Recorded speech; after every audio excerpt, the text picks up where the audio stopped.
Hello. Welcome to another great day of Legends of Legs.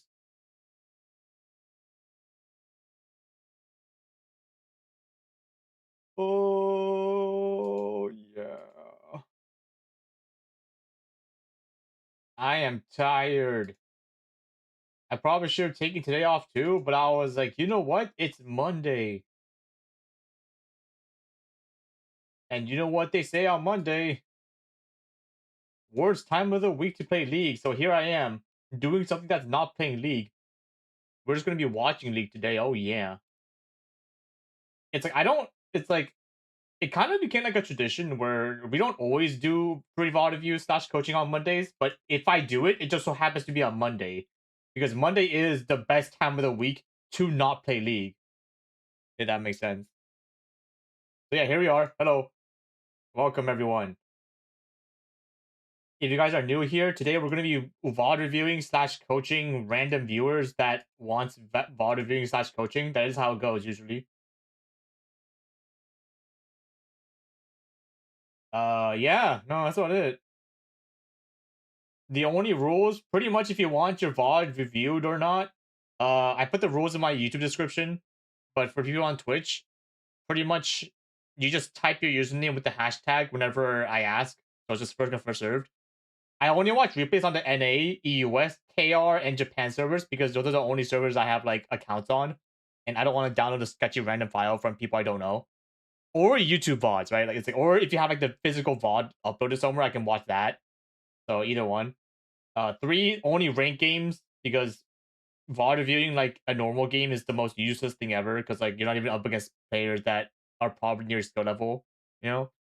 And finally, you can only request a VOD review if you actually want to get better at the game and you actually play enough to like justify the coaching. So if I see any of these rules broken, I actually might just ban you because that means you just didn't read. And I don't like people that don't read. I'm saying this now because last time when we did this, I literally read out all the rules like 3 times in a row, and not even 2 seconds later, somebody broke literally the first rule that I asked. I was like, okay, well, it's like what the fuck, man? Yeah, so if I see any rules like that people didn't read, I'm just going to get rid of them because I'm like they don't have reading comprehension apparently. Yeah, so yeah. Okay, wait, somebody already typed in YouTube chat. The classic NA. Oh, perfect. We're on NA right now. Oh my god. Hey! Plat 4, I see a bard icon and a bard. Oh my god. Are you a bard main? Ain't no way.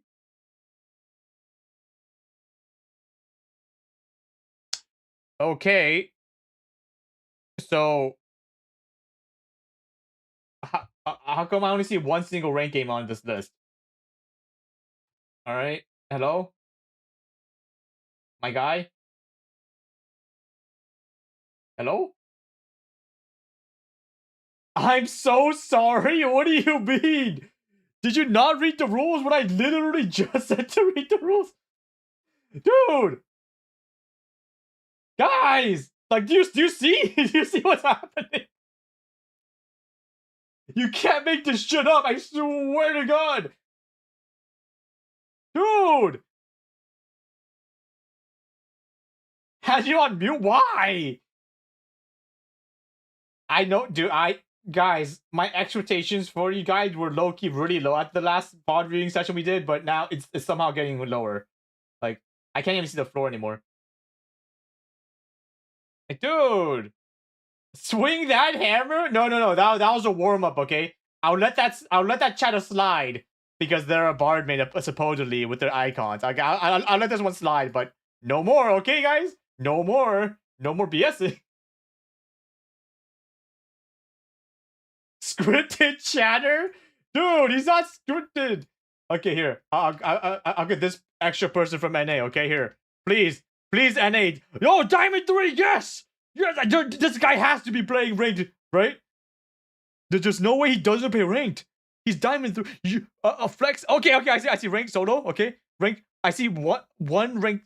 Okay, no, that's wrong. Ah, there it is. Okay, thank God. My God, you almost scared the shit out of me, man. I thought you were also okay.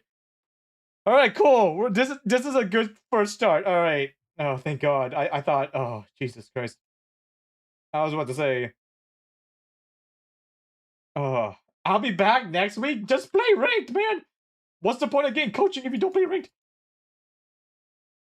All right, Tony, Rye, Ip. Do you have any specific games you want me to watch? Oh, thank God you're here. I was gonna mauled again. Jesus, that my viewers don't read anything I say.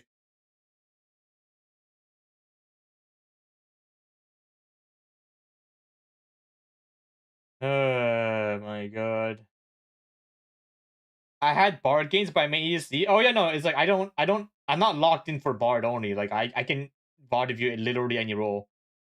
Maybe the latest loss? Yes, chef. Not ranked flex. Not yeah, ranked flex is not a good indicator. Where's the most recent? There it is. This one. Wait, you have a dude, what is happening? Even when we're not reviewing a Bard game, there's a Bard in it. Like what? What the hell? Alright, cool. Let's get into it.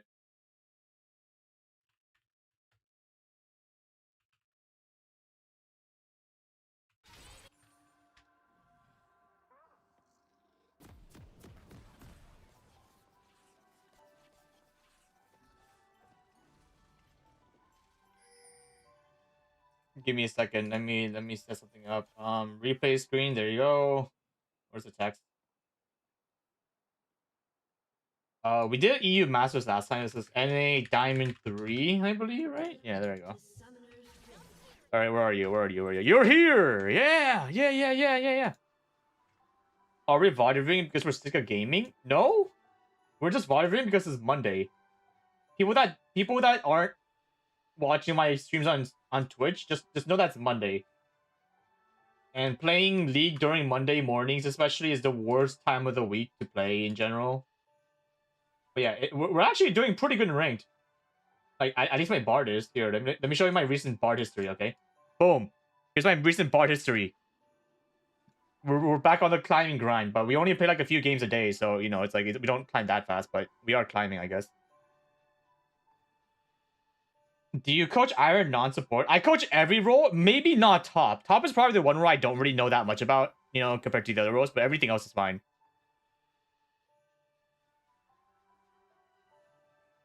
But yeah, we're slowly getting back to our peak again. Like I'm like, yeah, we're doing okay. You know, we're just getting there.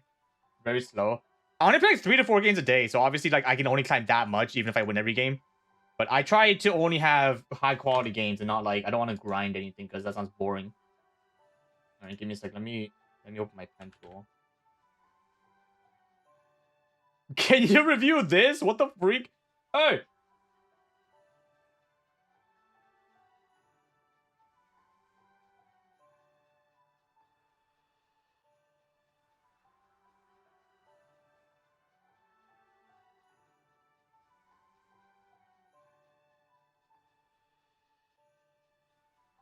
But yeah, pretty much whenever I do these VOD reviews, especially on like lanes or roles, I don't really pay myself. I'm sure there's a challenger ADC or something in my chat that will correct me if I'm ever wrong. So we got that going for me. All right, here we go. Go Zeri, go. Going even into Sivir as Zeri is kind of rough because you always have first move out of lane phase. True. All right, boom. Oh my god, the snow is kind of. Oh, it smells like kind of ambient actually. Oh my god. Are you guys invading? Ready? Whenever you go for an invade, somebody. Okay, number one, if you. Okay, number one, what the fuck is this? No, we're watching the Zeri. We're not watching the Bard. So whenever you want to go for some kind of like any kind of invade like this, you want to have somebody that goes scanner. Because somebody could have very easily like warded here, right? Because somebody could have warded here before you guys even managed to walk up. So you guys wouldn't know that you're just in full vision. And also because like for some reason Bard like went this way to get one chime, which kind of like if the enemy's standing right here, then they'll see you guys like right. Like, their vision extends this far enough where they will see you. So yeah, yeah, that's like Rakan saw you 100%. So it's like I don't know what the point of this. What does this do? Number one, I really hate early pink wards because they don't actually do anything. I'll be honest. This doesn't actually do anything, but whatever. Let's skip to the lane phase.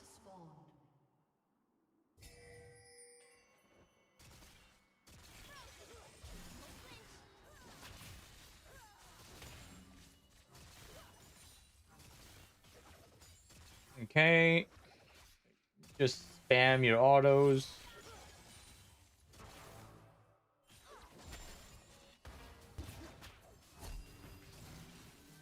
There wasn't really a reason to bury there.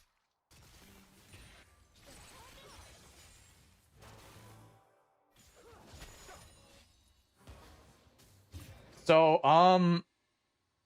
okay, because we're in Diamond, right? Because we're in Diamond, I can talk about way more specific things, but like because you're in Diamond, right? You're in Diamond 3. You should have the mechanical ability to see things faster, right, than most people. So when you know, like number one, that knockup was pretty much guaranteed, right?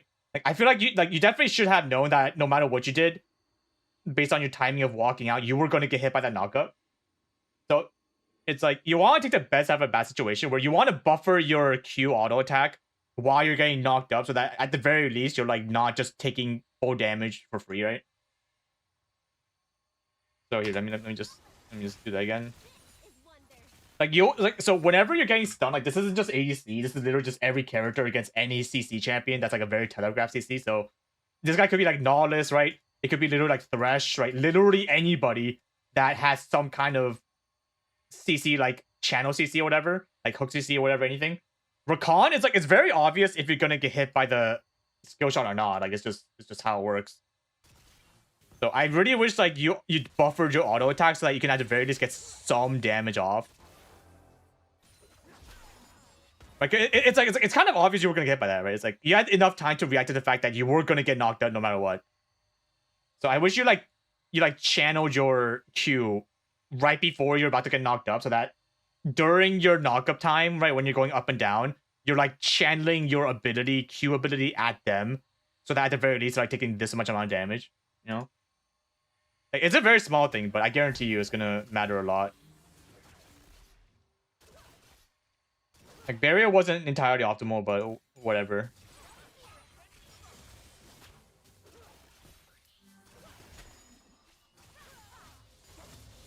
Yeah, well, yeah. Once again, yeah.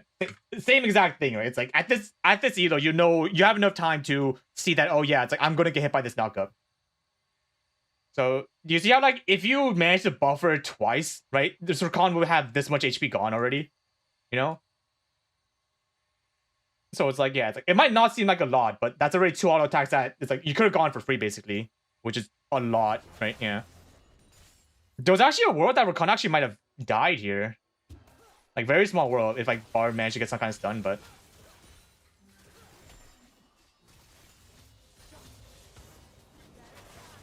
yeah, it's like oh my god, imagine if you got that.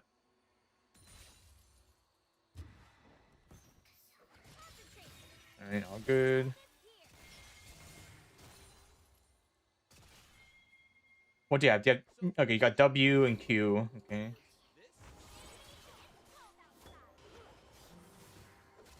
You watching?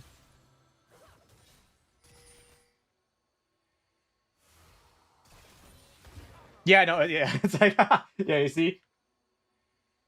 Because now that you have your W, you can actually chain your W and your Q at the same time, right? It's like you have 2 abilities that you can actually buffer right now. So yeah, once again, it's like you could have actually like charged up. So while you're getting knocked out, now that you have W, you could actually charge your W and then Q at the same time. So even though you're getting knocked up, you still like do a yeah. So Rakan actually could have been like this much HP down already, just from the exact same interaction where you should have buffered your auto attack or your abilities at least. Like it's very subtle, right? Like yeah. QW auto during Rakan W. Yeah, it's like you never want to take free damage, right? Like even if you know you're getting hit by an ability, you can actually take advantage of getting hit by like doing damage back while you're getting stunned. Also, is there a reason you W here? Like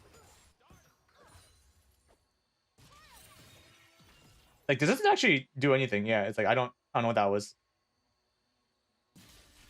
Yeah, that's it. Not really the best W usage.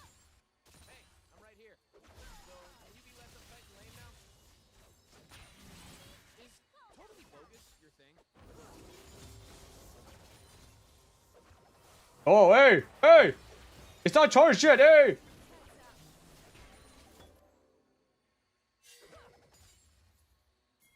to prevent Sivir from hard shoving into me, that's the thing though. You don't like this is not like this would never hard shove is the thing, right? Especially because it's a cannon wave. Like for example, you can do this after the next wave comes if you want to prevent a hard shove. You know? Because the one thing is like this is actually a really good spot to freeze your minions in. Like this is gonna freeze entirely here with like 2 to 3 minions. So it's kind of like, you know, it's like I'm glad you thought that, right? It's like you do want to control your wave state, but you don't have to do it now, you know? So for example, okay, so here's just like simple wave manipulation 101, right? If you don't know, where if you want to freeze a wave, ideally you have 2 to 3 minions at least, you know, that is left from the previous wave. So for example, right now it's a cannon wave, so there's gonna be 7 minions coming from your side, 7 minions coming from the enemy side. But because the enemy still has 3 minions left from the previous wave, this is gonna freeze here pretty much no matter what you do as long as you just last hit. But if you want to keep it frozen, you want to make sure that for every time the enemy uses an auto attack, you match that with your own auto attack. So for example, if you see the Sivir auto attacking 5 times, you should also auto attack 5 times if you want to maintain this like even state here. But that also means by the time that their extra 7 minions come here, if Sivir decides to use all of her abilities to like try to hard shove it, then you can answer back with using all of your abilities. But until that happens, there's actually not really like until she actually physically walks up to do that, there's not really a reason to like use all of your abilities right now. So yeah, right? Because like the one bad thing is, for example, if you hard shove this right now when Sivir's obviously over here, because right now, right, I'm pretty sure both of them they don't know where the Talon is. If you check their side of the map, they don't actually know if Talon's top side or bot side. I'm pretty sure at this point, there wasn't any indication of like where Talon's starting. So Talon could be doing blue to red side for all they know, and like because you pink already, you know that they don't have vision here. So you can see why Sivir's like all the way back here because she's scared of the possibility that Talon might be like here or something or soon. So yeah, it's like if you like the reason why this is so strong is because you're playing off of the unpredictability that, oh yeah, maybe the enemy jungler's here from the enemy's point of view. But until they actually get the confirmation that Talon's not on the side of the map, pushing this back to their side is giving them a bit more comfort because now instead of having to walk up this far into the lane, they can just keep farming at this part of the lane. So yeah, it's a vision thing, but it's okay. Like it doesn't matter much because Sivir just decides to hard push anyways. So here, like the moment that Sivir like uses her W, then you could be like, oh yeah, I can now use my W to like answer back with damage and make sure that the minion wave stays frozen.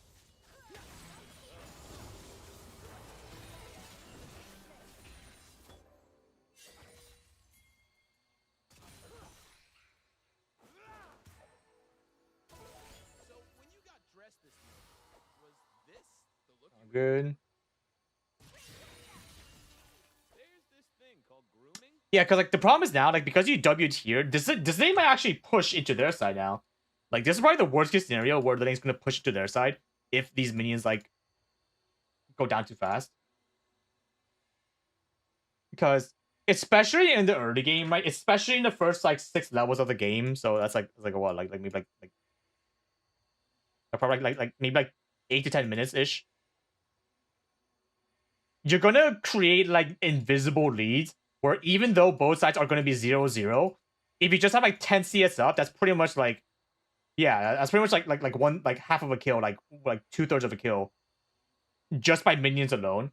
And you can only get that if you know how to manipulate your wave, or you want to try to poke them while your wave's getting low. So here, let me go back real quick. Let me go back to the very beginning. Let's look at your trade patterns here.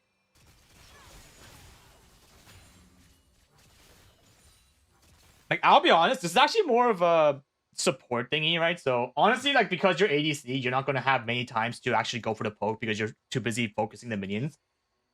The support should be the one to be poking whenever Sivir goes for a low HP minion, but it's like, if you know how to do that too, then it'll only be better for you because now you have 2 guys knowing the same thing. So here, so right now, Sivir just uses her W, right? Sivir uses her W.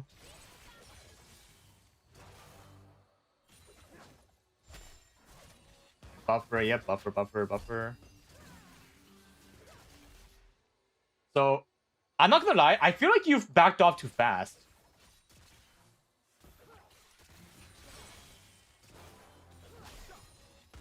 It's like you should buffer here, but it's like right here, like if you went with the idea that you're gonna use your barrier, then you have to be aggressive here, right?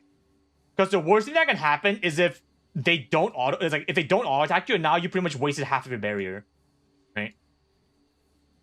So it's like if you weren't going to barrier, then you should just ran away. This is running away is fine, but because you went for the option of using your barrier here, you have to be aggressive for at least one auto attack. Like even for one single auto attack, just being aggressive is good here because you know like you're already gonna take mitigated damage anyways from your shield. So might as well force the enemy to hit your shield while you go for even one extra auto attack of poke, right, to trade. You know, it might not seem like a lot, but you see how like over the course of this lane, there were 3 times when you could have gone like one extra auto attack, which actually could have done. It could have made the lane go way differently because now Rakan has to be more careful of his engages. Yeah. So let's just keep going.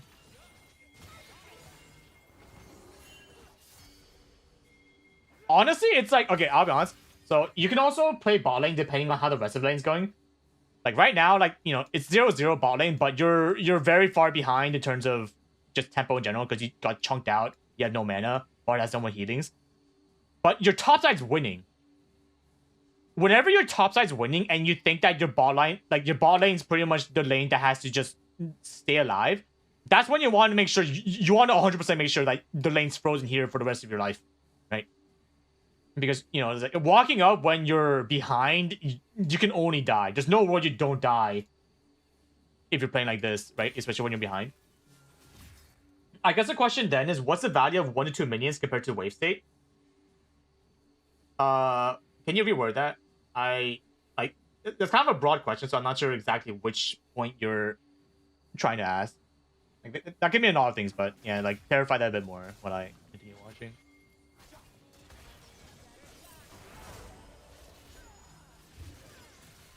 Oh, that was a baddie. Oh, don't like that. Don't like that. No.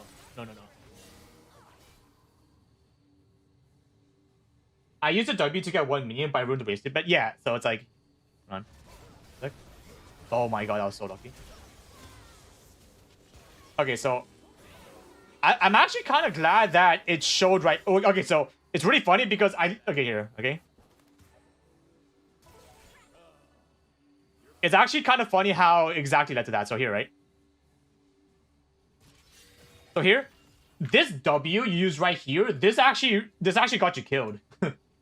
Like I'm glad that it like happened exactly how I low-key warned you about because it did actually happen that way. Where it's like because you went for 1 minion, you kind of doomed the lane state where now you just hit every single other minion. Right?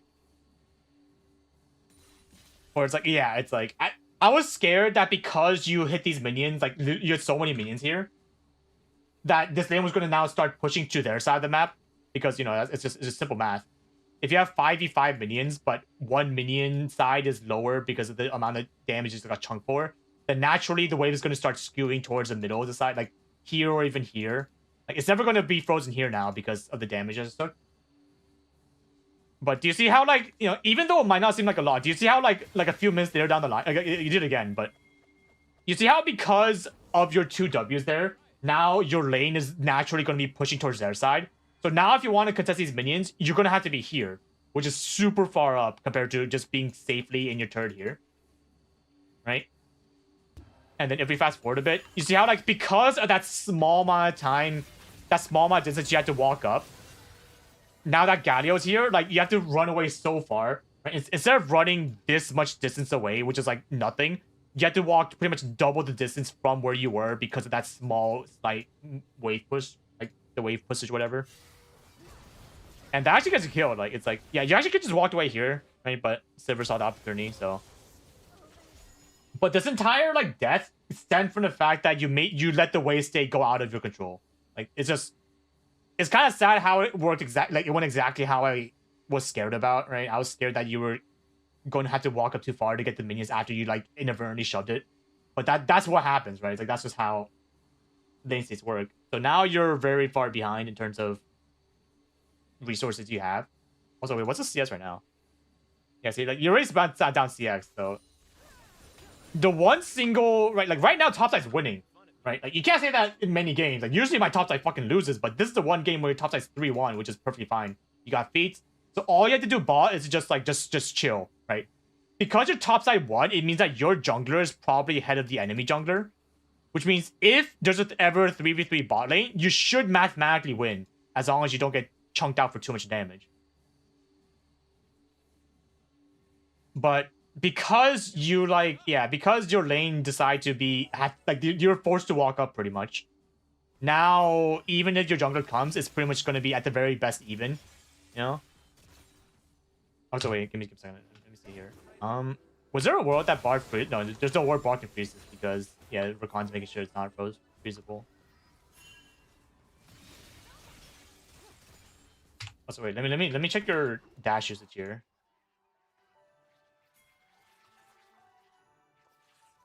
Okay. Okay, when you go for your dash, like, how do you dash? Like, just asking for a friend. Because it kind of like you spent a little bit too long doing that dash.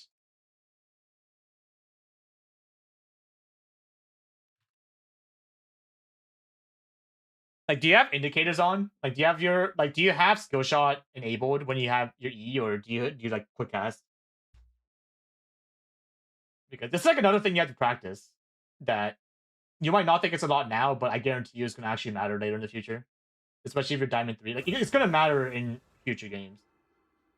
I click the corner and then I indicate line the bush. Sometimes I get it right away, sometimes I do it slower. So you have like a physical, that means you have a physical like indicator, right? Like, so instead of like just like doing this, you're telling me that you walk here and then you like put your mouse cursor over the exact same spot, right? That's what you're saying. So like where's the indicator? So line the bush. So you're telling me to stand here and then you line the bush like here, like that. So I'm not gonna lie, it's like, so this is the same for Bard Portal, right? Like Bard Portal and Zeri, it's kind of the same thing where you could just like stand here, like put your mouse over like a very specific point, right? And be like, oh, this is it. You know, it's like I know this is it, but honestly, it's like you have to kind of instinctively know how to do it faster, just in general. But that kind of comes down to like a lot of practice, right? Like for example, right? It's like if you go to Bard, there's like a very specific trick you can do on Bard that's way faster. It's gonna be harder for Zeri because Zeri just like instant dashes if you don't do it properly. But here, let me just go to Bard real quick just to clarify. Is it the same? It's kind of the same, but not really. For example, Bard's Portal is not gonna come out until it's like the zone is correct, I guess, if that makes sense. Like, unless your skill shot actually has a viable like line of path, it's not gonna come out. But Zeri dash is a bit weird. So let me show you. So for example, Bard E, right? Bard E, I just kind of just spam it, if that makes sense. Also, wait. Hello? What? Oh, okay. It doesn't activate until 15. Okay, that's fine. Let's go for a second. So Bard E, right? It's like, unless you actually have a tangible, like, until you see this actual bar, like, no matter how much I click, it doesn't come out. Like, I'm clicking right now, right? But until, like, there's, like, a viable path, it doesn't actually project itself onto the wall. You know? But the one thing Bard can do is that because of this specific thing, I never, like, I don't have a lineup, right? I just spam E while, like, moving my cursor upwards, right? And then it just comes out, right? But, like, do you see how, like I don't have any indicator? I'm just kind of, like, moving my cursor, like, back and forth until the first, like, instance where it comes out. And, like, it's still long enough like that. So for Zeri, right? Like, the reason why I showed that is because, let me show you how to do this Zeri real quick. Oh, hang on.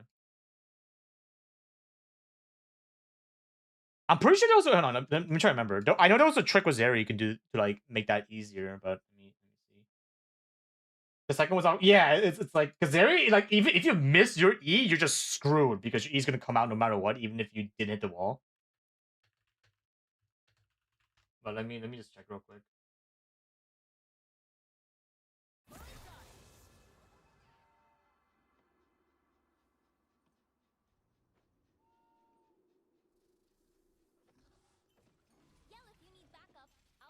Oh, so wait, before I continue, do you have this on? Like, do you have Smartcast on or off in general?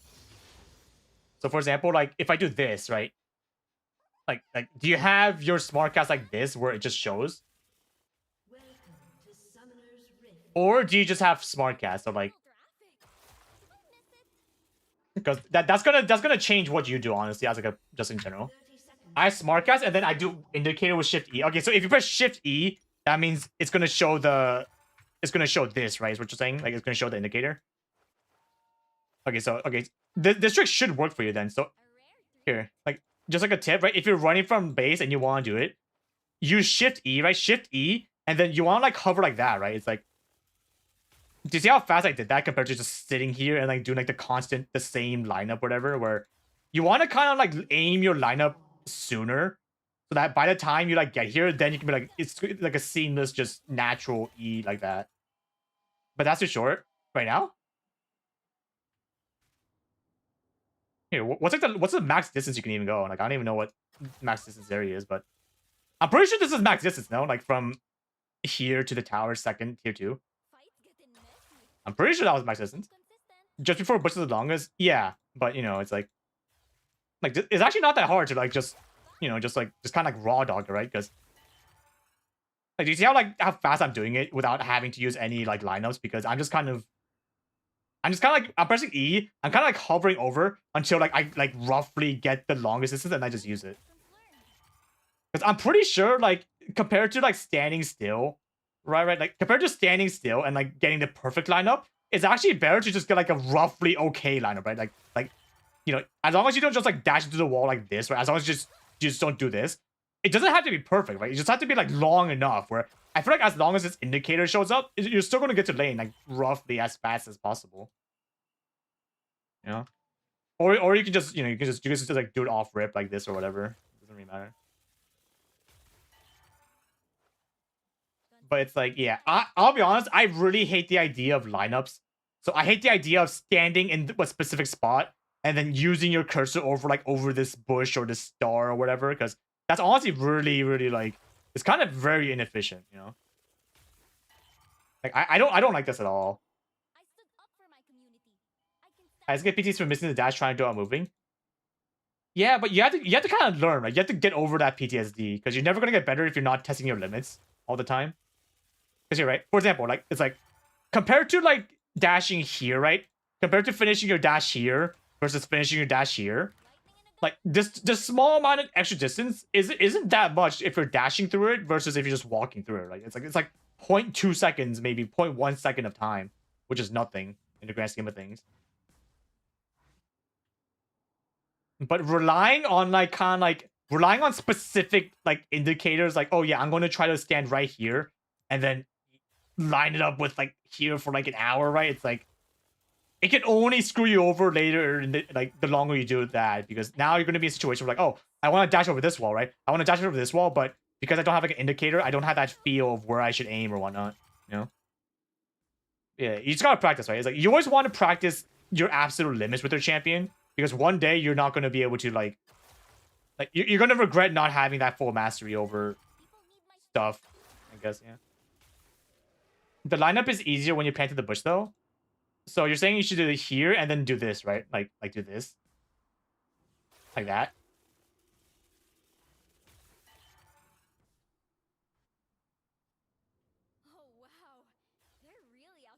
But does that mean okay, so how do you line up? I just want to know how you do it. Do you stand here, confirm you're standing in the spot, and then pan over?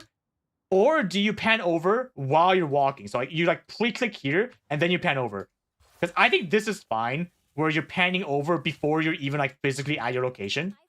But I think it's really bad if, for example, you're doing click, confirm you're here, and then you pan over, because that's like way too slow. You know? I pan while walking and then do the indicator while moving.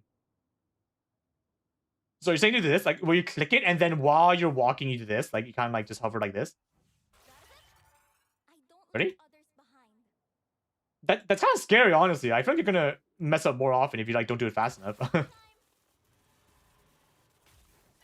Yeah, huh? I don't know. That's kind of scary, low key. That's kind of scary. I'm not gonna lie. Also, you know this, right? Where you can like recall during your E. Like I'm sure you know yours there. I mean, anyways, back to the replay. Yeah, just keep it in mind, right? It's like obviously you want to always do something you're comfortable with, but okay, hold on. Why? Oh, that's my games. What am I doing? I was like, where's your Zeri game? But it was my game. Sorry, my bad. Teehee. No.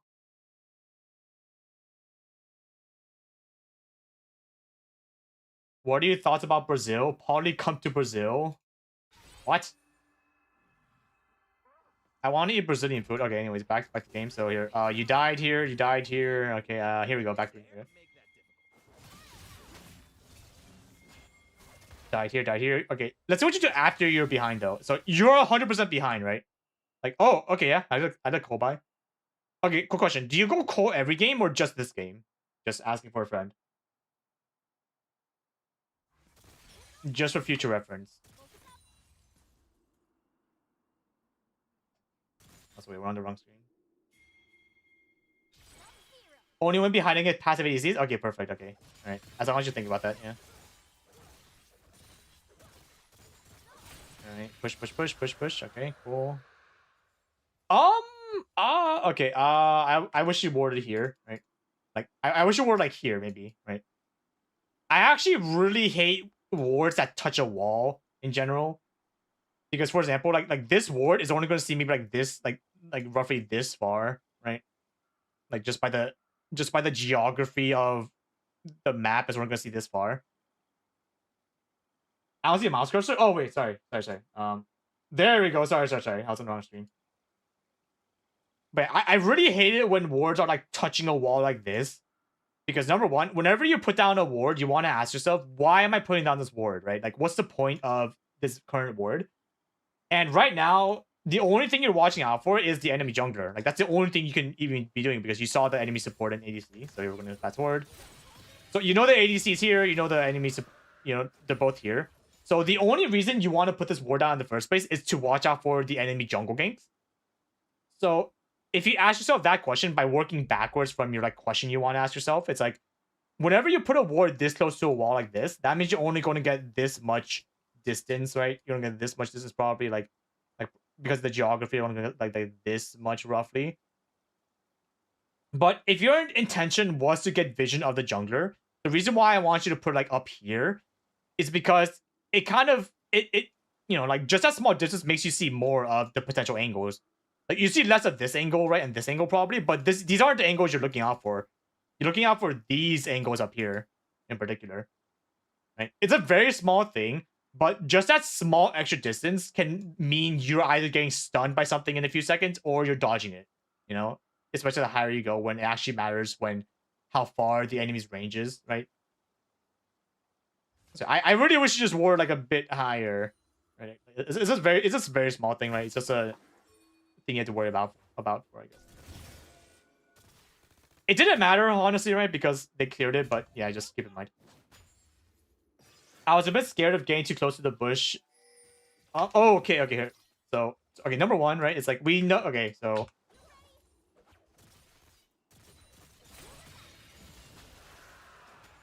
you're right. It's like there's actually no reason to be scared because number one, like both the Rakan and the Sivir are over here. You can see them on the tower, which means even if Briar was literally just camping this bush waiting for you, you can just dash over here to your teammates, right? Like you have your Talon here, your Bard here.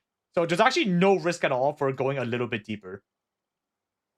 You know, like in this current situation, there's not any risk at all because even if someone's here to jump you, you can just you can escape to your teammates easily.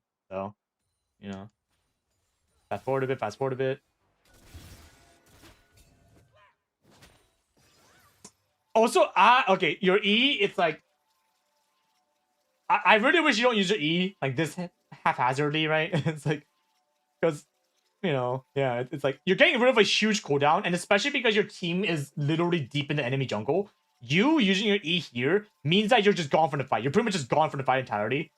And now you're leaving your two teammates by themselves in the potential 3v2 because like you just saw Briar with your vision cone. You just saw the two bot laners walking up.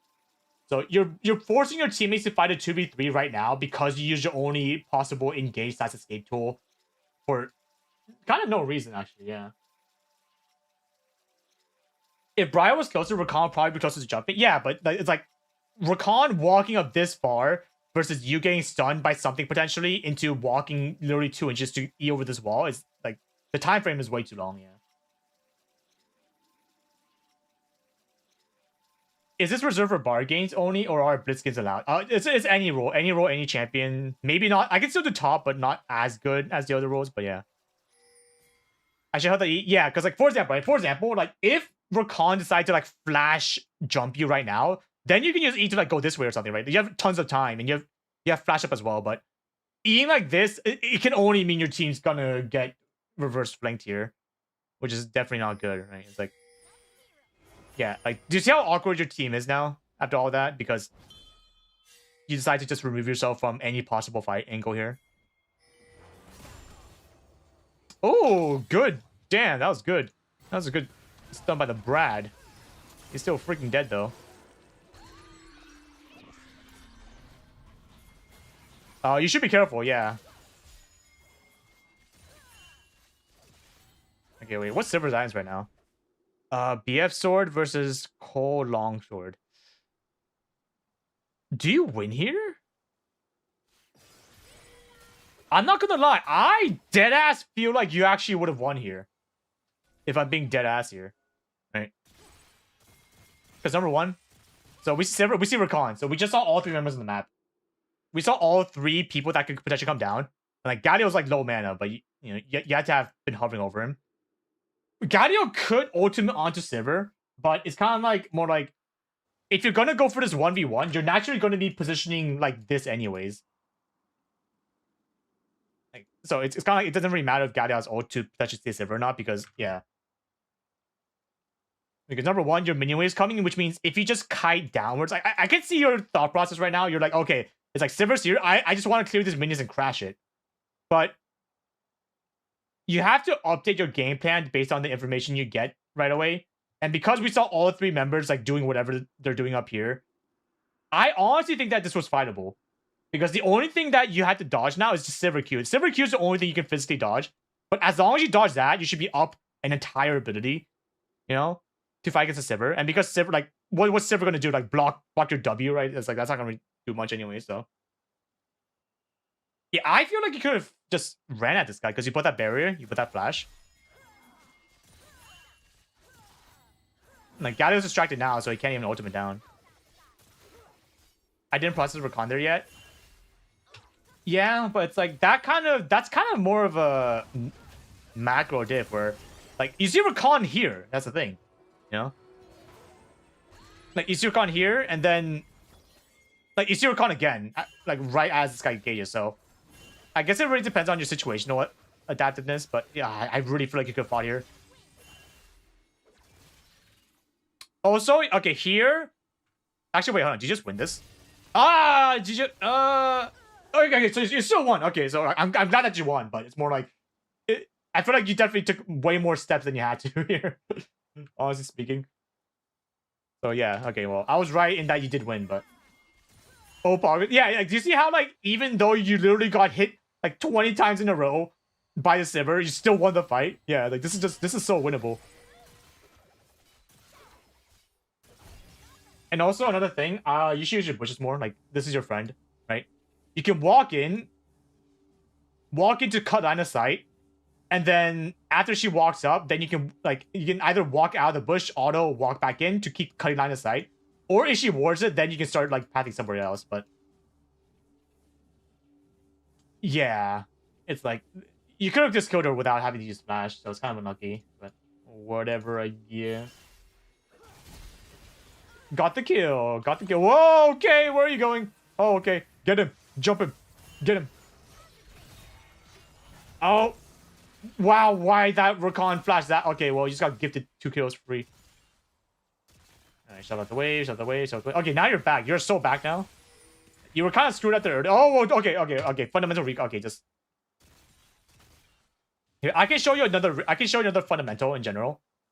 So, this is just basic stuff, right? Very basic stuff. But the idea is that you never want to recall near or on top of where the enemy last saw you in vision. Okay?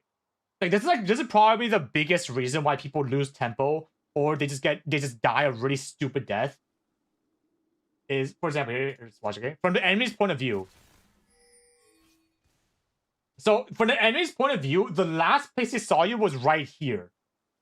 Right? This was the last exact moment where they saw you. So that means if you recall in the same exact position, like that's you're pretty much just it's like you're not giving the enemy any time to like get confused or anything. It's like you're there, you know. What's a good place for AC to recall? I feel like my recall position is shit. Well, number one, literally anywhere that's not here. Okay, you can recall here, like it's ward now, but you know it doesn't really matter. You can recall here, like maybe even like here, like literally just not where you were last seen. Like that's a good place to start. If you have your E up right now, then obviously you want to go here, E over the wall, and then now you're 100% safe from literally anything they can do. But the worst place, right? No matter what option you choose, the worst possible place to recall is where you were last seen. Like, that's just a fundamental you have to learn. You know, this is for every champion. I feel like a lot of people, like, every champion, every role, as long as they don't recall in the last spot that they were seen, unless they're 100% sure that nobody's coming, you know? But, like, you know Sivers coming because she died, like, an hour ago, so she's probably going to be here in time. But yeah, it's like you never want to recall where you were last spotted. You know, like for example, right? For example, let's say that you're a bank robber, right? You're a bank robber and you just robbed the bank. You know, like you literally just finished a heist on a bank. Where do you think you should be? Anywhere besides the bank, for the most part, right? Unless you're like going Ocean's 11 secret. Oh yeah, we're actually in the basement right now this entire time. Besides those situations, you usually don't want to be at the scene of the crime after you do a crime, because that's the time when all the policemen are going to be surrounding the area trying to find you, you know? It's like, it's kind of like that. You never want to just be in the most obvious place.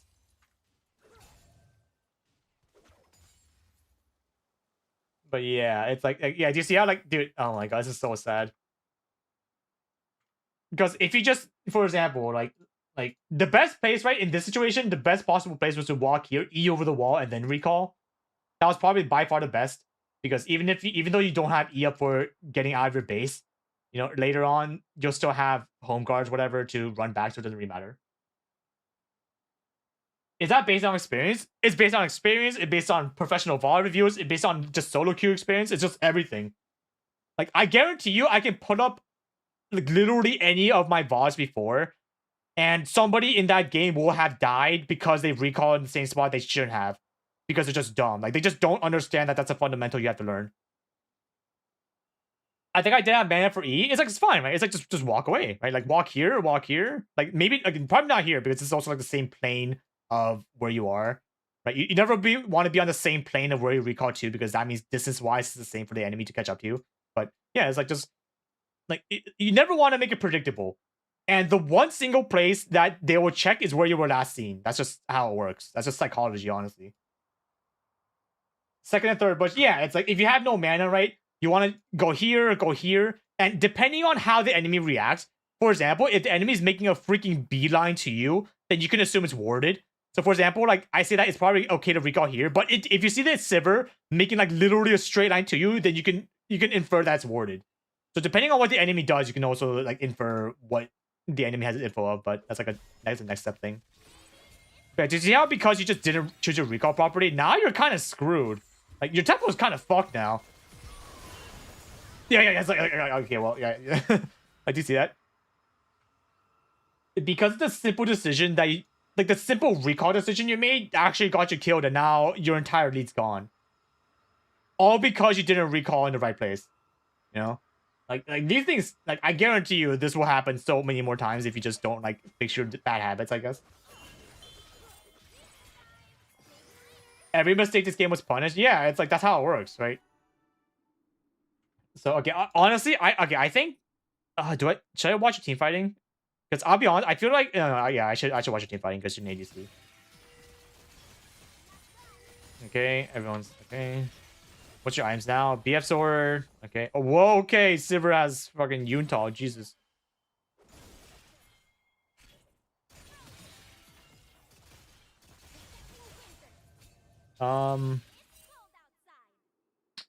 So, yeah, it's like freezing against a champion that has more items than you do is gonna be really hard. So this is fine. Whoa! Did you wait? What'd you recall for? Hang on. What's that recall? First, is that worth it? I don't think that was worth it, honestly.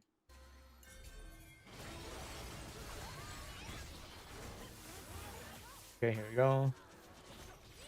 Prior spamming the recon. All right. Okay, cool.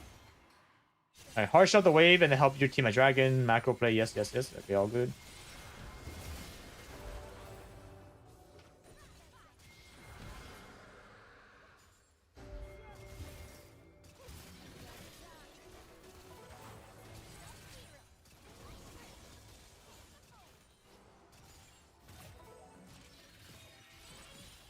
Wait, hang on. Wait. Oh, he was just barely spotted.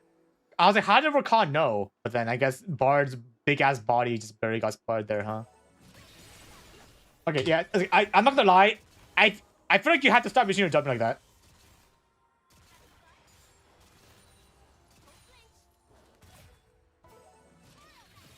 Like I found a habit where you seem to always want to use your W like this on the back line minions. Is there a reason for that? Like just asking like this. Like I've seen you do this like over and over again, but like for example, you walking here using your W to clear versus you just staying here and auto attacking here is the same time frame, but you just lost mana now. I never run into mana problems. I want to push faster. But like walking here and then doing this is actually slower than just staying here and doing this, right?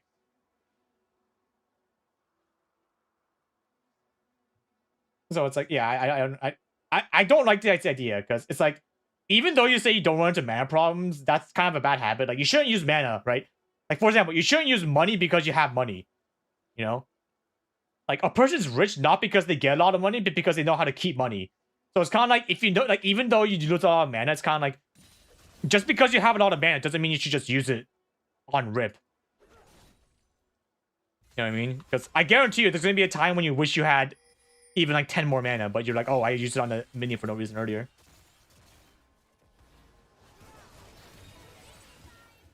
Right, and you also have to worry. It's like it's not even just mana, right? It's not even your mana that's going down. It's your it's your time, it's your cooldown. It's like what is it? It's like 10 seconds or whatever, right? And like level 2 or whatever, like something like that. But that means for 10 seconds you don't have a potential damage ability. Like you know, like everything's a resource. Your time's a resource. Your mana's a resource. Your cooldown's a resource. Everything. So even though it might be okay mana wise, in terms of just pure damage, it might not be. Especially because this is like your only long range damage ability right now in general. Nice. Bard. Brad? No. Also,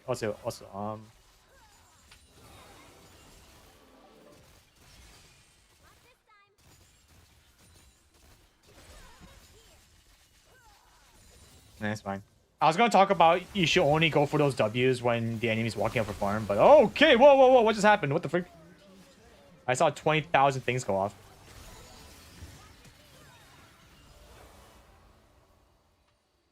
Also, I'm not gonna lie, yeah, I'm trying to think. Like, would it have been better to dash this way? But yeah, because like right now, right? Right now, we don't like Briar's upstairs. Like she's in the top lane right now, so that means there's no possibility of Briar being here. And it's like we just got a vision of Galio now, right? Yeah, like we saw Galio mid. So it's kind of okay. It's like this is a macro thing. I don't know if I should tell you that it was better to dash in because you had enough info to justifiably understand that there was nobody besides the Rakan and the Sivir here. And Sivir can't do enough damage to you even if Rakan ults. It's a thing. I'm trying to think here. Because number one, like Bard's right here, Talon's right here. And because Galio's ultimate range is like maybe this far right now at level 1 because he's only level 10, so that means he only has one stack in level 6. It means that if Galio decides to come down to help out, he has to either path Bard's line of sight or Talon's line of sight. Like you see this? Because we last saw him here, which means he either has to go this way or this way, which is both actually conveniently covered by both of your two like bot side players. So I feel like you actually had enough info to justifiably dash forward instead of backwards here.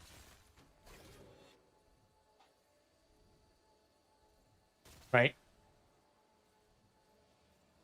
Because, you know, like we see Briar top, we saw Galio mid, and like all the lanes that he can possibly ult from is kind of covered. And even if he ults, like your Bard's nearby, and like Titan's also nearby, so he can just ult on top of you and just 3-man ultimate, and now the enemy's just screwed.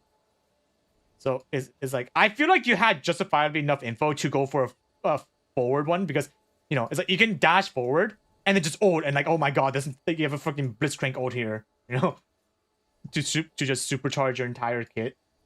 My god. Yeah, a bit unlucky, right? It's like just very unlucky, because now, yeah, now, oh, this is so unlucky, man. Like, look how low he is.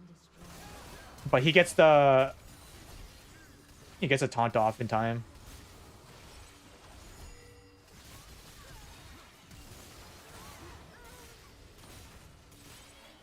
Whoa, Bard! What the fuck?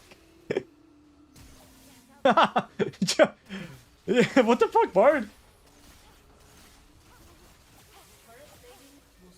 Alright, whatever. You're just Bard things. It's really funny because he actually would have lived if he didn't randomly change his smite. He would have like heal. Oh, hang on.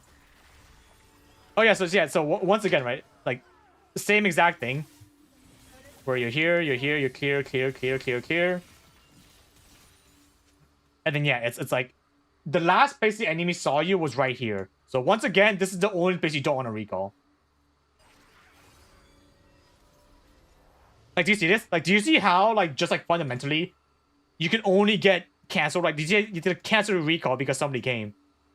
But this entire like wasting 2 seconds just recalling in the wrong spot could have been prevented if you just walked here from the get-go, you know?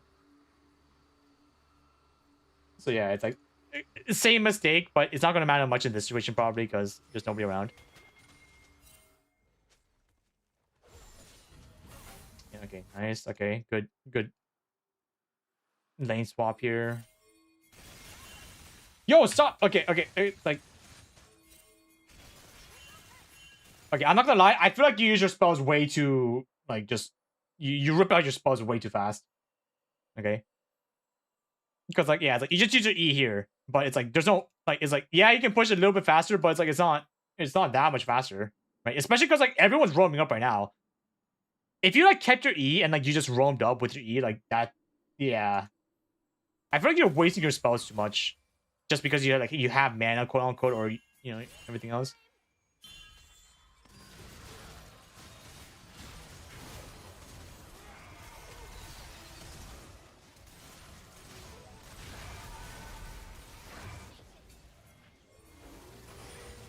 This is a very dangerous spot to be in, yeah. I'm surprised you guys are going for this. This is, okay, number one. What? Number one, this is actually a really terrible call. You know? Like, this is a really terrible call in general. I'm not gonna lie. Because your team died later than the enemy team did, which means the enemy is gonna be here faster than you are in general. So it's like,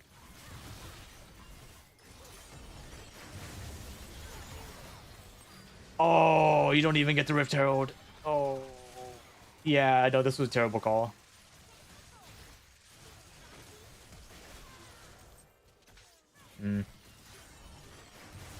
Okay, let me just watch your team fighting here.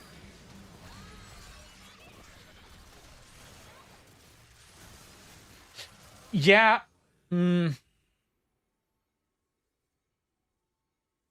Yeah. No, you gotta work on your E usage here. Yeah. Because pretty much, right? Like, your E is your bread and butter, where this is the only way you're gonna ever escape.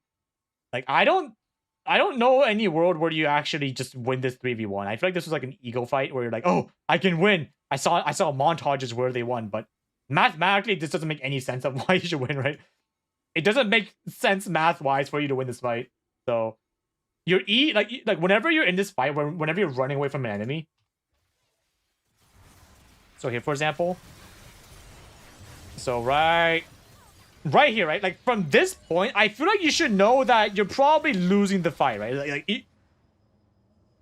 This is the exact moment when you have to kind of turn your brain from we're fighting right? We're fighting into, oh god, I gotta fucking run, you know? But if you want to like make your mental pivot into I want to run, you have to instantly be thinking about escape angles with your E especially. So it's like, okay, if I E here, would I get out? If I E this way, would I get out? Or do I have to walk this way and then E over this wall, right? Like you have to be able to make these possible. You always want to make some kind of escape plan, like no matter what. So that if things go for the worst, which will happen a lot, where things are going to turn for the worst a lot in these games, especially, you at least have some kind of backup plan. Because right now, it doesn't look like you had any backup plan. You just kind of just like by the time you realized you were screwed, you had no more escape plan because you dashed like this, right? Like, yeah, it's like, I don't know if that dash was worth it. Because honestly, this actually might have been fine. Like, just dash in, try to kill the Briar, and then maybe walk out, right? Or just trade for one because you're already screwed anyways. Or, I'll be honest, psychotic play would be walk here, force these two guys to come this way, you dash over the wall here, kill this guy, and then pick up the Rift Herald. It's like, if you want to be that psychotic, just double down and go for the crazy-ass double play. But, yeah, this was probably the only play where I didn't see any benefit of doing. So let's see, what's your items now? Yeah, auto attacks. And then take the Rift and drive. No, not. You're kicking too hard. You're kicking way too hard there. There's no time to channel Rift and also get out with that HP bar. Yeah, no. Okay, so let me talk about the Bard Portal theory. Okay, the Bard Portal theory. This works especially well with Zeri because you're Zeri, but it works with every ADC that has a dash. Where the Bard Portal theory says that if you use your E, if you use your portal for the next like 20 seconds or whatever when it's down, you should not be in any situation that requires you to use your portal, right? So for example, if you use your E for the next 20 seconds, you should never be in a bad position where you might need to use your E because it's like obviously, right? It's like you're gonna get caught. But same thing here where it's like we can apply the Bard Portal to your Zeri E where after you use your Zeri E, you should never walk into Fog of War until your E is back up again. You know? Like, it's another fundamental where the moment that you use your only, like, dash ability or escape ability, for the next however long it's on cooldown, you should not ever just go into the enemy Fog of War. Especially if you know that somebody's there.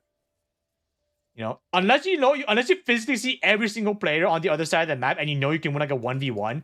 Besides that one situation where, for example, we don't know where Briar is, we don't know where, you know, like, we have no idea where Briar is, and we know Urgot's here. You should not walk into any space that requires you to just space check anything. Because, yeah, it's like, I was like, no, you saw him, what? Wait, you saw him. So it's like, you saw the Briar here, Urgot here, but then you still decide to walk here with, with your E down. Right? It's like, yeah, I don't know. Like, that was just decision making, honestly. Okay, I should probably move on to the next VOD review because yeah, but I'm trying to think what's a summary I can give you in terms of your playstyle. Honestly, I think it all comes down to you using your spells, right? Your spell usage is way too haphazard, I guess. Like, it's too unoptimal, I guess, where, like, you might not think that it's a big deal, but there's like, the higher elo you go, you can bet that if you blink wrong, the enemy's going to punish you.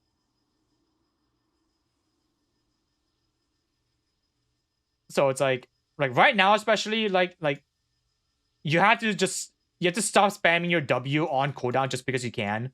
You know, like, if you can get farm by just walking up and autoing, then go for it.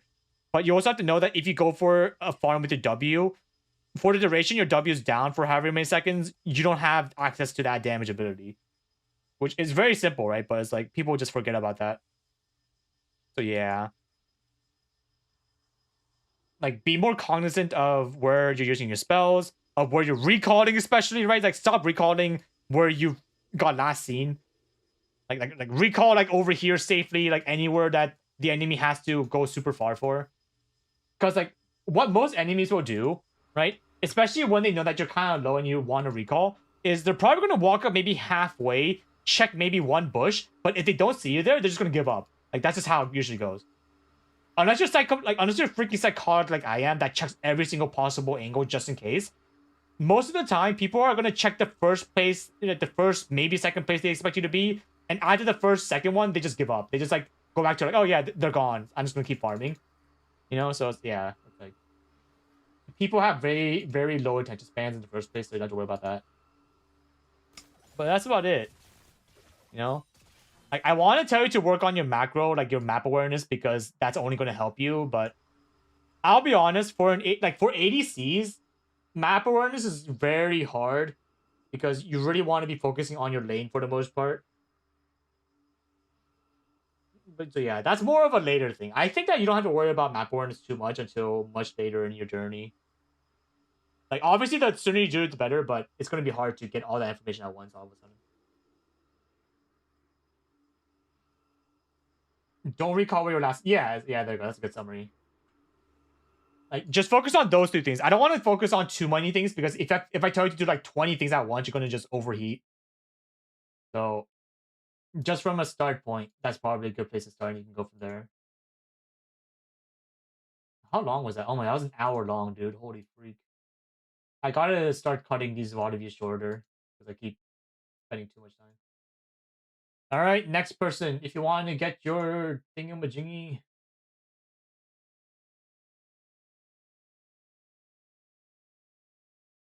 if you want to get your thing VOD view, just type in your IGN. Is VOD view every Monday? It's not every Monday, but if I do it, it's going to be on Monday. So, it could be Monday, but it's not like a weekly thing. It's just whenever I have time and whenever I just don't want to play League. But I still want to do something League related. All right, let me get Bear Poozy because they were first. Ex-collegiate jungle main who is struggling to climb through gold after being diamond. What? Wait, how are you struggling through gold after being diamond? Huh? That's a very drastic change, actually. Okay, here. Do you have any specific champions or games you want me to review? Did you role swap or were you a jungle main before and then yeah. Mostly trolls and mental booms. Okay, so trolls you can't control. Like, you can't control the trolls because that's just how it works. Mental boom you can control, so you gotta work on your mental booms more, honestly. The second or third recent? Okay, list this one. Jesus Christ, what the fuck happened here? What the fuck? Dude, how'd you lose? All the kills are on this. Okay, that guy's just probably a smurf. That's not that one. My god, that guy was probably just turbo smurfing. This one.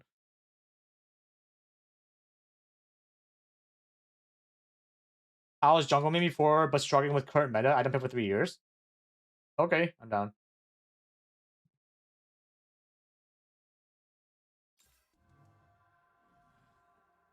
Let's do gold. Let me drink water real quick. Gold 3.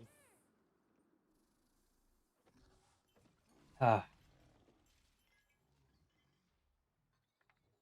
Alright, you're up against Graves. Graves. Okay, number one, wake up. Alright, game starts at 0-0. Alright. I'll be honest, whenever I see someone AFK, I can tell they're autopiloting. Like, literally, it hasn't even been 2 seconds into the game. I feel like you're already autopiloting. Bad PC? Get a better PC. I'm not gonna lie. Get a better PC, brother.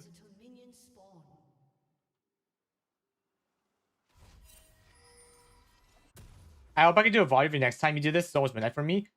If you can wait like 20 minutes, I'll get to you. If you can wait, if not, then don't worry. Also, wait, what's your starting item? Because I'm gonna try to get through these faster now. How did I say? Oh, you're going? Oh, okay, goodbye. Never mind. I'll spend my time on this one then. Start W, right? Okay. Do you start W on Violent Jungle? I thought you started E usually. I guess W is fine. Yeah. Okay, so first of all, do you know the theory of when you should use smite early versus when you shouldn't? Like, do you know the theory of when you should use your smite on the first camp versus when you should use on the second camp? Okay, so number one, the idea of meta, okay? Like, I'm not gonna lie, the game doesn't actually change if I'm being dead ass. Like, for example, the reason why professional players, challenger players, get challenger every single season, even though the quote unquote meta changes, is because the fundamentals, the basics are good. So that it doesn't matter what the meta is, they're gonna be able to adapt really fast. So it should not matter if the quote unquote meta is different. Because number one, like you farming jungle, like that jungling's been pretty much the same for like last like 8 years. Nothing's changed in jungling for the most part, honestly. Like at least for the first like 10 minutes of the game. Like, you know, like the autocon and whatnot, Baron, you know, like that stuff changed, but that's only like 15 minutes plus, so like it really doesn't matter.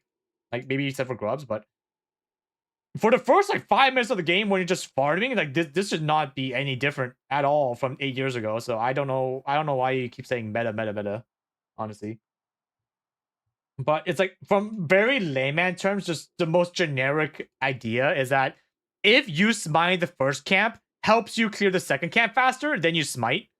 But if it doesn't make that much of a difference, then you just use the smite the second camp. So it's like, so for example, right, if you start Raptors and you have an AoE, you shouldn't use Smite because all the camps are going to die roughly at the same time anyways. So Smite won't do anything. But if you're starting like a regular, like a buff camp, like red buff or blue buff, and you killing it 600 damage faster would speed up your next pathing because you can get Q start, you can do E start, whatever, then you should just Smite first. So for Vi, if you can access the second camp, like right away, if you smite right now compared to hitting it like 5 more times with the auto attacks, then you should smite right away. Yeah, it would help to smite with beneficial. Yeah, I feel like for Vi, especially right now, I think you should just smite it, right? But that's honestly a preference thing as well, so it's fine.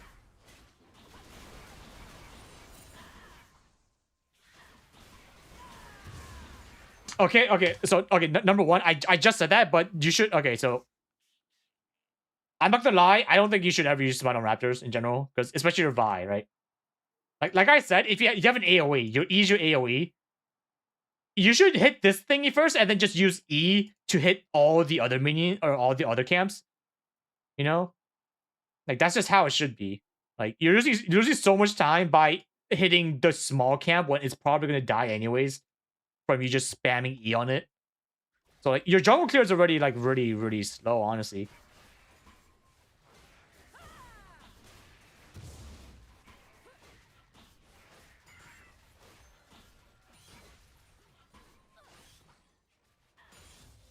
Like do you see this? It's like you wasted like 4 auto attacks on small minions when if you just hit the big minion like right away, you could probably just kill them at the same time with your E spread.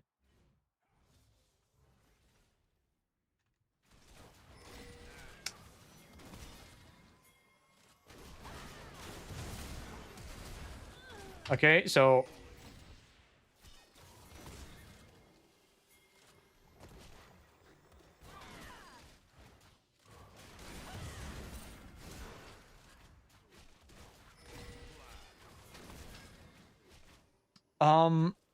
okay, number one. Okay, just number one.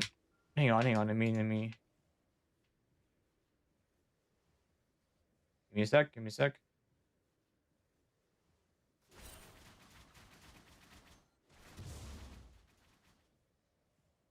So first of all, is there a reason you didn't do wolves here?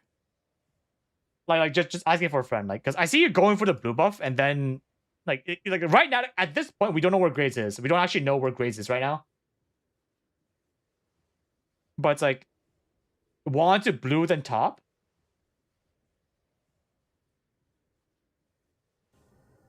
Really? In this state? Because okay, I'm not gonna lie, macro wise, that makes no sense. Right? Like, okay, I don't know if I should even be talking about this because we're in gold, so like I don't know if you can understand this concept, but number one, okay. Number one, we had this warded, which means we know that Graves at the very least didn't do his full camp red side. Okay. So it's like right now we don't even know Graves is counter jungling. From the information that we can currently gather, we can like roughly assume that he's doing a full camp like start from blue side. Like that's the most likely option from just the way that Graves is, like the fact that he hasn't shown up here yet. you know? Which means from the current information we have, he's probably like obviously it's different because he's fucking doing a psychotic red buff into over the wall into counter jungle, but we don't know that yet. But with the initial idea that he's starting blue side because he hasn't shown up in his Raptors yet, that means he's doing blue side. And because he hasn't showed up yet, that means he could probably be doing this right now, right? Skip the vision or something. But that means Graves is doing bot clear into top clear. Which means if you did go for a gank top, Graves should be in the area to contest you. And because Camille is this low, you're not going to win the fight in 2v2. So it's kind of like just that decision to even go for a gank top. It doesn't... I don't think that's good. Right? It's like, obviously, like we know that Graves is counteracting now, like the moment we do this. But it's kind of like the initial idea to gank top doesn't make sense at its most optimal level either. Right? And the reason why I say this is because if we assume that Graves is doing a blue to red camp clear, that means we also want to be doing a full camp clear as fast as we can. Which means we want to be doing the wolves into Gromp into blue and then gank top if even. But if we did the wolves, right? If you charge up your Q here and then saw that your wolves is gone, you could have pinged faster, right? Because right now the problem is you ping so late that by the time that you want to go for some kind of fight, it was already too late. Right? Because for example, like right now, let's say you pinged right now because you saw that your wolves is gone. Like, oh shit, Graves is probably here. Right? But then because you didn't even like go past your wolves because you were going for this weird play that mathematically shouldn't have even made sense in the first place. It's kind of like it's like now that extra like 5 seconds where it's like yeah, it's like I guarantee you if you like pinged because you saw your wolves were gone, Garen was actually in the perfect spot to come help you because his like lane was pushed and now he can't walk up against the Victor. So you actually could have just double jumped this guy at the same time. But it's kind of like your pathing was also kind of awkward, yeah.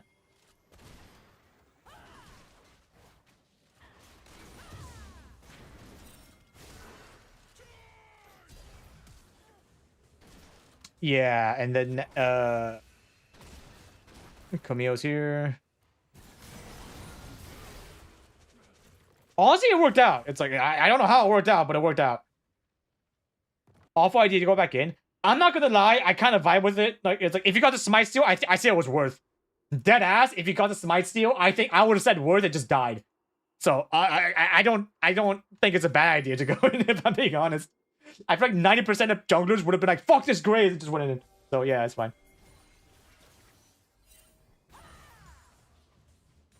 Also, I don't know. Okay, it's like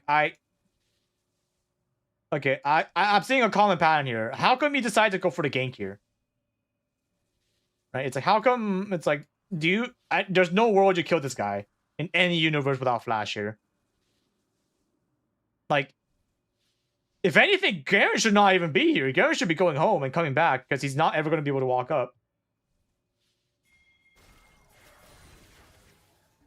Right? The only world I can justify you coming mid is if you help your Garen push out the wave so that he can recall right after this. That's the only reason I think you should even be here. But it's like you don't even help him push. Like the thing's actually screwed even more now because you came. Right?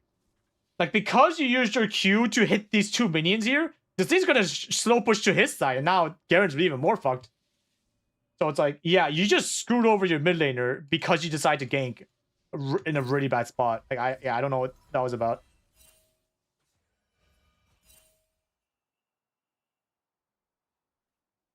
I'm also not sure why I didn't gank here. It's like you decide to gank Victor when your mid laner is low HP, but you don't decide to gank the bot lane when they're kind of low HP, right? It's like I don't like what like okay, yeah, okay. Number one, you're wasting too much time. Yeah, I'm not gonna lie. It's like just from the first like 5 minutes, I can already tell you're wasting too much time right now. It's like, yeah, no, like how many seconds did you waste just going back and forth here?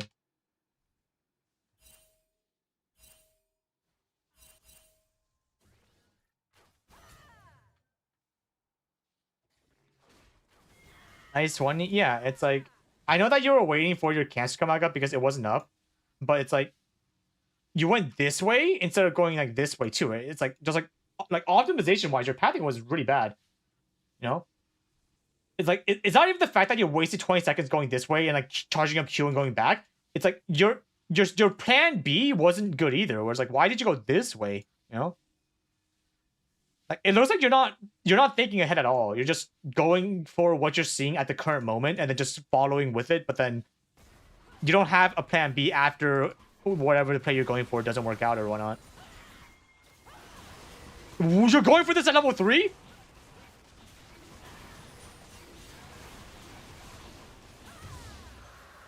Okay, I'm not gonna lie. I don't think I've ever seen a single jungler go for the dragon level 3. Usually 90% of junglers at this point would be level 4 because they were gone like 24 camps or like, you know, like 6 camps times 4. Cheese, baby? That's not cheese. That's just stupidity. Like, why? Like, no. Just because you do something that's dumb doesn't mean it's cheese. It just means you're just like no, that's that. Okay, yeah, okay, no, okay, yeah, I'm not, Bear Pussy. You had to, yeah,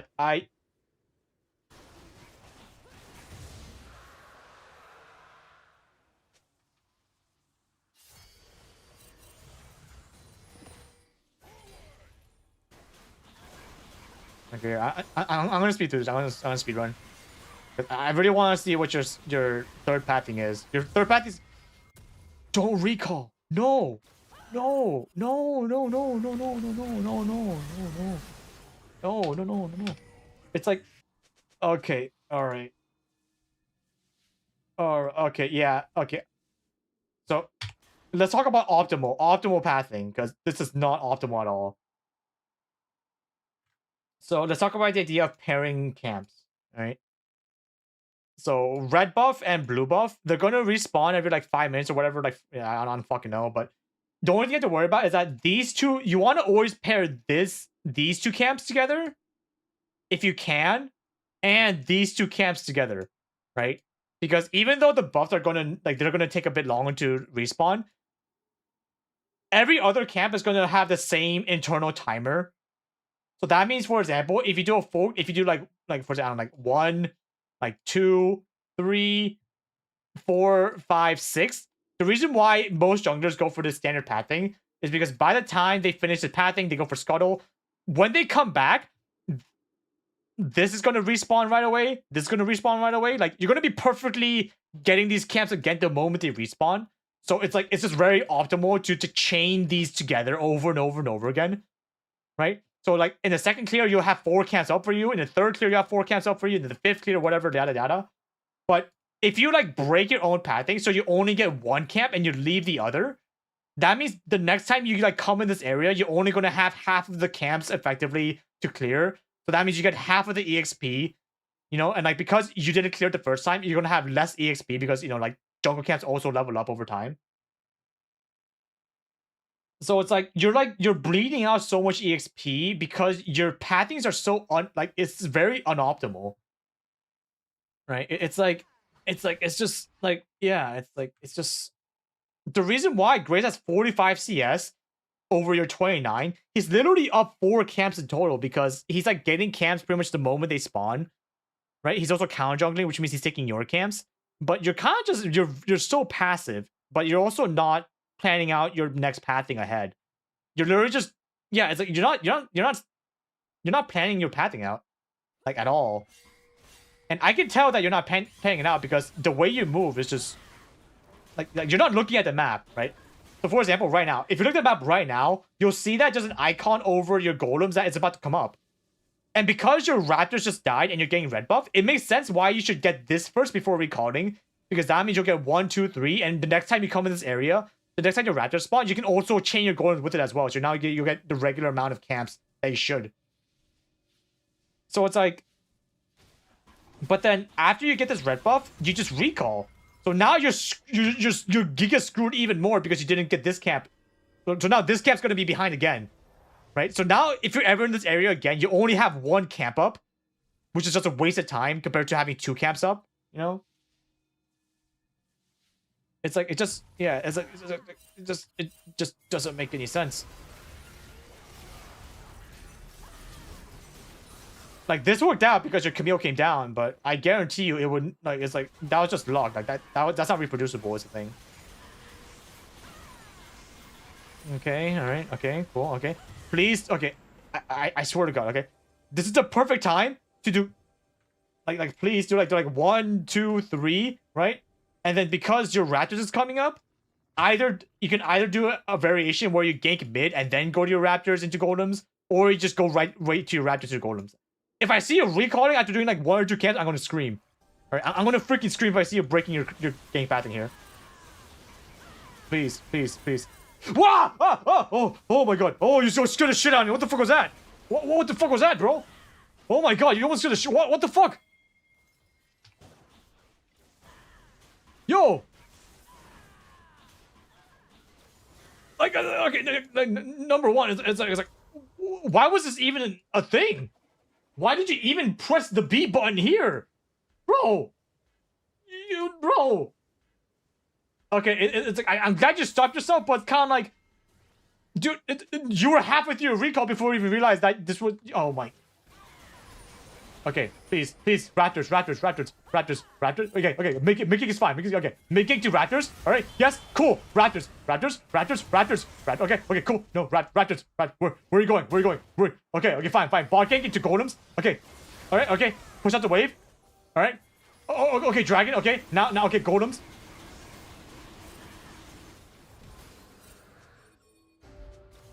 Dude, why? Why? It's like you're gonna go to the golems in the end anyways. Why are you going that way? It's like that was fine, but then it's like in my head I'm like, okay, go golems into Raptors, whatever. But the fact that you went this way and then you still ended up at Raptors, but you went the longest possible freaking path you could have, bro.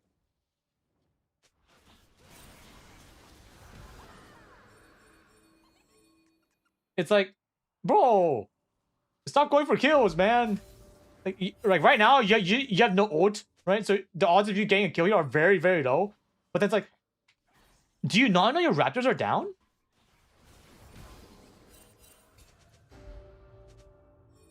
Dude. It's like I know that you know that Raptors is down. So why are you pathing there? Like, do you see this? Like, it just looks like you're this is why I say you're autopiloting. Like, what is that, bro? Like, why are you even pathing here? There's nothing here.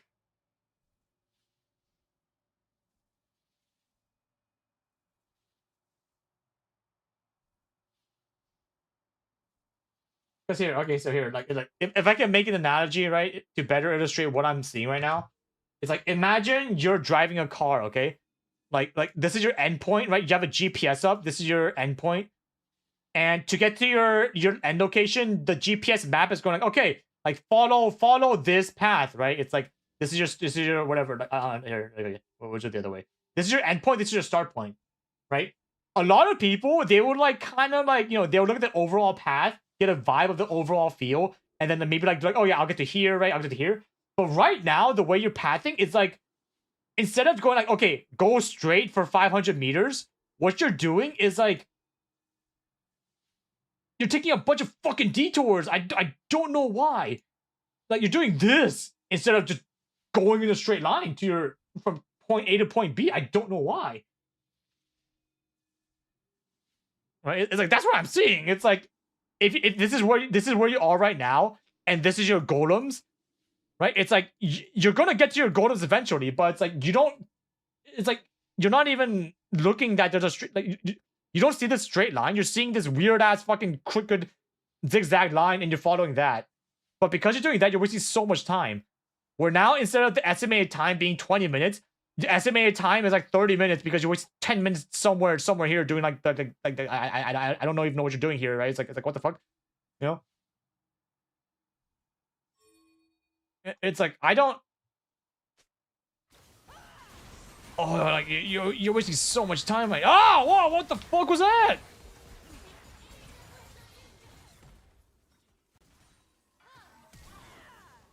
Okay, so number one. I think you should do Q flash instead of flash Q, right? This is more of a situational thing, but yeah, the fact that you didn't even hit your flash Q is already not good, anyways. And also, I don't know why you went for the farther target, right? Yeah,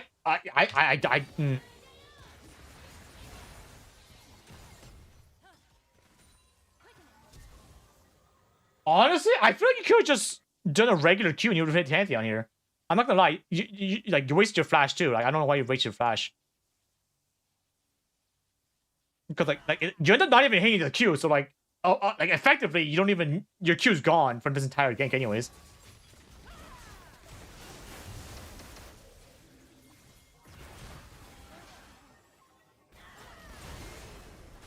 Okay, it worked out. All right, you got ultimate back up.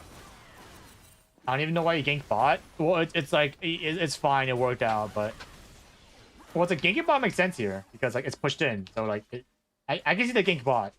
It's just the steps it took to get there was definitely a bit off. It's more like I don't know why the enemy stayed is my better question versus why did he gank bot. So this was honestly a bot mistake versus a jungler did good kind of thing, but it worked out. Okay, you should not be here this long. You should not be. How? Okay, no, whoa, no. Oh my god, dude, it's like what the fuck? Why are you trying to go for a dive? Like what the fuck, dude? The Panther's gonna ult. Well, there's ult. Okay, well.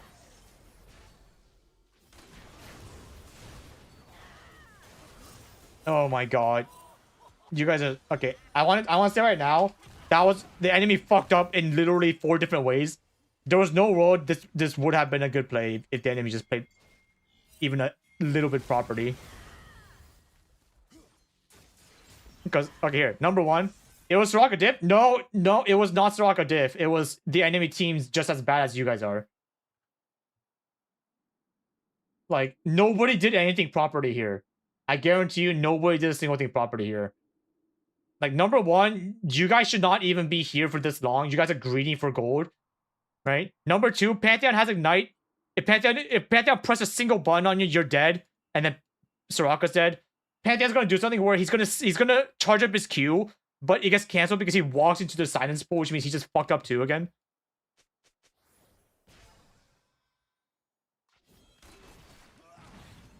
Right? It's like, do you see it? Like, do you see how fucking terrible this Q was? Pantheon goes for the like he goes for a Q where even if you guys didn't dodge, it wouldn't have hit.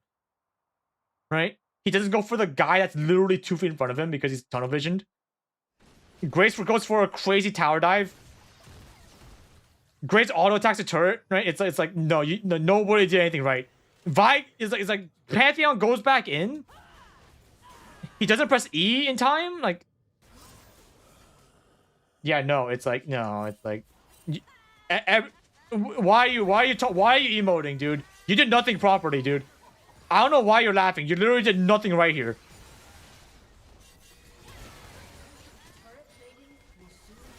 Can you recall?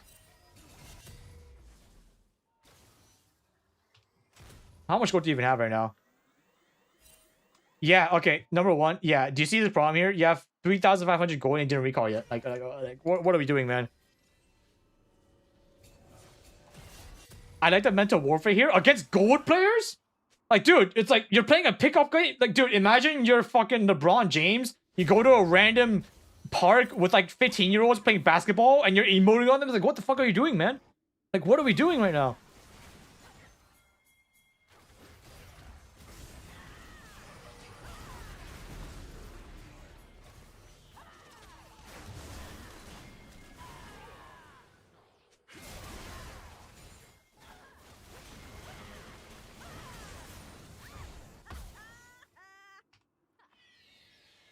Okay, also, okay, so, I'm trying to think here. Is going for objectives better or is going for, I feel like you want to go for counter jungle, honestly speaking, right? I honestly think that so for example, whenever you kill the enemy jungler, it should be like a natural habit where you want to check the enemy's camps, right? Like just sniff it, just get vision of it, and if it's up, do it. If it's not, just walk away. It's that simple. But if you can get vision on the way to something, so for example, if you think that you can get vision of raptors before jumping over the wall, you should, right? Because it's like whenever you counter jungle, it's not a +1 camp you're getting, it's +2. Because you're pretty much getting +1 that the enemy should have gone, which means they're getting -1 as well. So for every time you counter jungle, you're getting pretty much +2 of camps in value in terms of the net gain you get.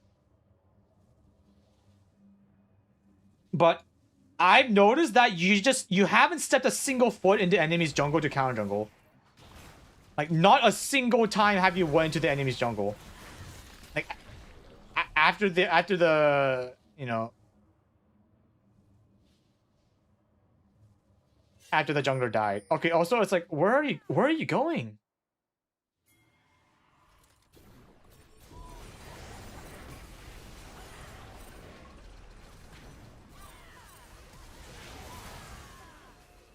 Like, number one, did you have to do this? Like, did you have to go into Rift Herald here? Because one common play that, you know, like even like professional players do is that they get Rift Herald, they send it mid, and then in the meantime, while the Rift Herald is charging it by himself to the mid turret, they go for Dragon with that prio. So I was like, oh yeah, no, it's like, I can see why I did that. But then you go in the Rift Herald, I'm like, what the fuck? Garen called for it to help Drake. Yeah, but you don't have to be here. You're wasting time again. Like, you don't have to be the, like, dude, this is like going into an automatic car, right? Like a self-driving car, and instead of just sitting back and letting it do the work for you, you just drive yourself anyways. It's like, literally, what's the point, right? Like, why are you even getting inside an automatic car in the first place if you're not going to let it do its job, right? It's like you don't have to. You don't have to do here. You can be getting vision here, right? Like getting early prowl here. It's the same result. It is the same result.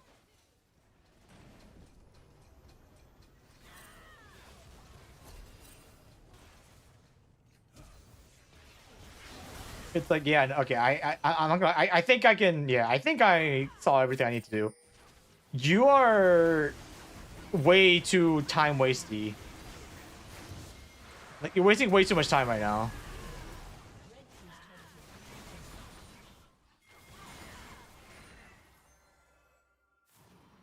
Like, do you see this here? Here, watch, okay? Look, you're 6-1, okay? You're 6 kills, 1 death, 700 gold bounty, and you're down 30 CS. Do you see the problem here? It's like how are you this fed, but you're also a crazy amount of farm behind? And like, I'll be honest, like, it's not even because you're focusing more on ganking versus farming. It's like you're just not focusing on farming at all. Where it's like you could be similar CS and still be 6-1 with the way with the path, like with just optimal pathing, but you're spending so much time not planning ahead that you're losing so much in between. Oh, okay, well, there goes, okay, there goes the bounty.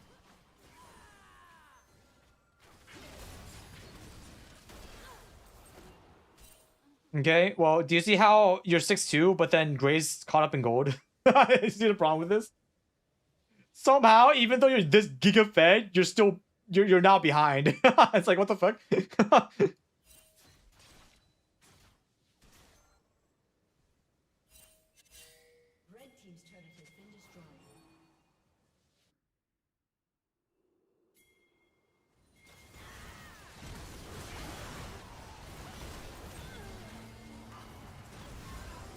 Yeah. Yeah, no, I'm not gonna lie. It's like every fight after this is a natural consequence of you're not far enough ahead. Or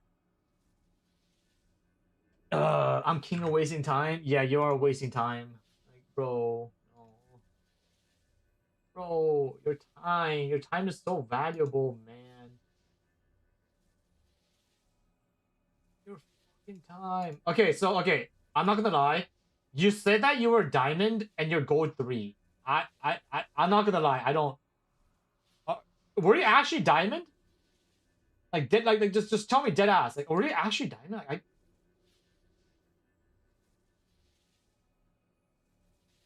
do you have like a different account or like what's going on? I was diamond in 1920. Okay, let me think. Let me try to think real quick. What was the meta in 1920? Like, what was the was that Ardent Sensor? But no, Ardent Sensor meta was 18. So it was after the terrible Ardent Sensor meta. What was 1920? The Lantern era? What was the Lantern era? Wasn't that like 2017 or something? It was Sunfire Thornmail? I don't remember, man. Who won Worlds that year? Let's see. LoL Worlds winner 2019. I didn't play for 3 to 4 years, and map entirely changed that time. I don't know optimal pathing. So, okay, so the first thing, number one, the map did change, but it's funny because the places where it changed doesn't actually change your pathing. So, no, for example, I'm pretty sure the only thing that changed was they added the alcove. They changed this area, and they changed top area, and they made mid area a little bit bigger. Did they change any of the jungle itself? I don't think they did. So there honestly should be no excuse for why you're pathing this way to go to golems. I'm not gonna lie. There's no excuse for why you're pathing that way to go to golems.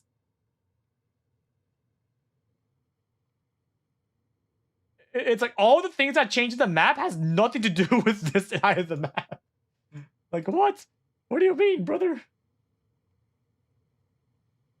FPX? Oh, FPX. Oh wait, was that no wait no was that the year where there was a big dragon? That was 2018, wasn't it? I don't no 2018 was in Korea with the 3-0 IG versus Fnatic. I'm pretty sure I was there. So yeah, no, 2019 was the giant dragon. I think maybe somewhere around there. The year when G2 almost completed the Golden Road. Well, they wouldn't be G2, right? It'd be G3 if they won Golden Road. Wink. Okay, so yeah. Yeah, Bear, I'm not gonna lie. It's like, I think you really gotta work on your... Like, you gotta path out your plan very well, right? Where it looks like you're kind of like, you're getting to a point in the map, you're standing there, and then you're only deciding where to go after you get to that point. But it's like, you should make your decision of how you're gonna path back here, okay? Where you shouldn't make your decision on where to path when you get to your endpoint. You have to be actively going like, oh, I should stop. I should go from here to point A to point B, like before you even start your pathing. Because you're wasting so much time doing whatever this thing is to get to a point in the map when you could have just done this, you know? It's like what is this? Like, I don't know, man. You're wasting so much time here. Wait, dude, I just drew a dog. Oh my god, what the heck? Oh, you guys see this? Is this the eyes? Holy shit, I just drew a dog. This is like the tongue? God damn. Alright, anyways. But yeah, you gotta really... Like, it looks like you're not thinking ahead at all. Like, you gotta think ahead. Like here, right here, like here for example, it's like there's not really any reason you should be ganking mid. Unless you should, like, the only reason why I would ever say gank mid is, you know, zone the enemy out so that you can help Garen push out the mid wave, and now it's like now you can recall together or whatever, right? But it's like you actually actively fucked over Zane more. Where it's like, because you use your Q on the minions here, now this thing's gonna always push into their side. Now Garen's gonna lose more minions. You know, so it's like, yeah, it's like, like plan ahead, like just, you know, plan ahead, see if it was the correct choice with hindsight, and then continue going like, oh yeah, that was good, that was bad, but then go from there. But it's like right now you're not. It looks like you're not planning ahead at all. You got to get to that mindset of, oh yeah, what's my plan A? You know, if my plan A doesn't go well, what's plan B? Stop wasting time and click Opad. Yes, sir. Like, just try it out, right? It's like I feel like a lot of people that come back to the game after a while, they had the mistake of they're like, oh yeah, I did it this way before, and instead of trying something new, I'm just gonna keep doing it. And they're like Pikachu's shocked face of why it's not working again. It's like, bro, like, of course it's not gonna work again if it's an entirely different game. But yeah, good luck. All right, let me take a quick like 2 minute break real quick after I drink water.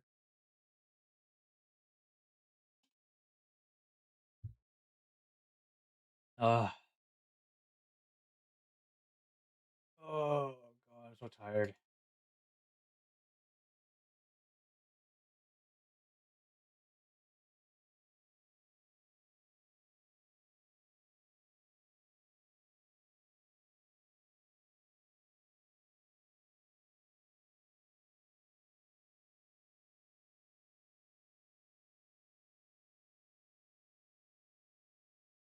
How does party stream? I actually stream on Twitch like a lot.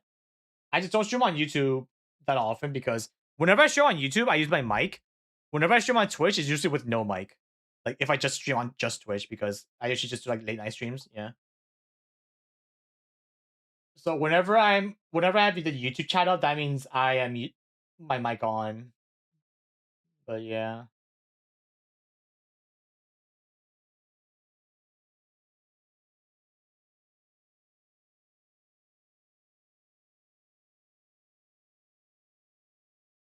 I'll be back next Monday with better results.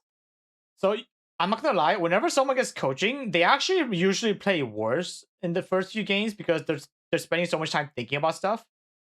But it's like it's kind of like a long term thing where if you understand that it's about learning and not about winning, then it can only help you in the long run, right?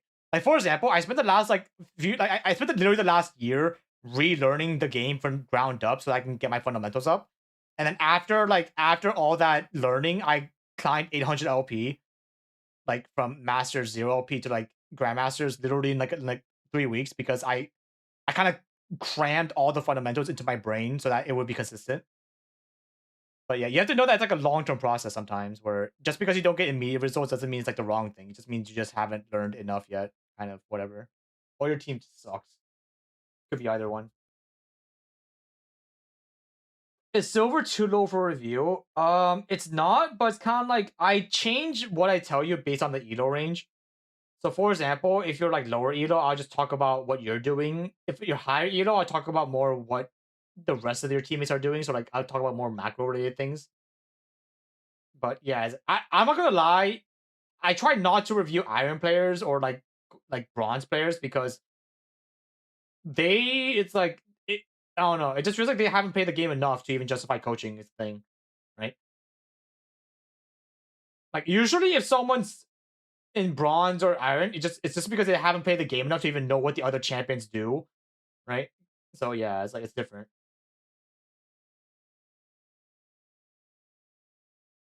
How do you work on fundamentals from bottom up without autopiloting? Well, plan A is you just don't autopilot, right? Like that's literally it. It sounds very simple, but depending on it's like this all comes down to your personal lifestyle. Where some people they just autopilot with League of Legends because they taught themselves how to autopilot, but that really depends on like, your personal circumstances. That you have to like be able to know when you're autopiloting in general in life or not.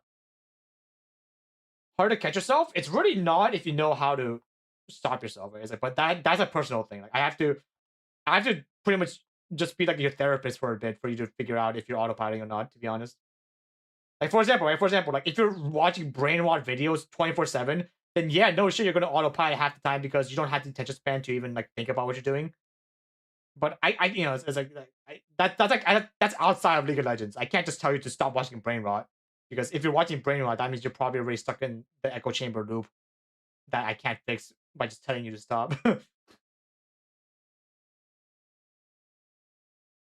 Want to do a Diamond Barman review? It's like I'm down. Like I'm just here. Like yeah.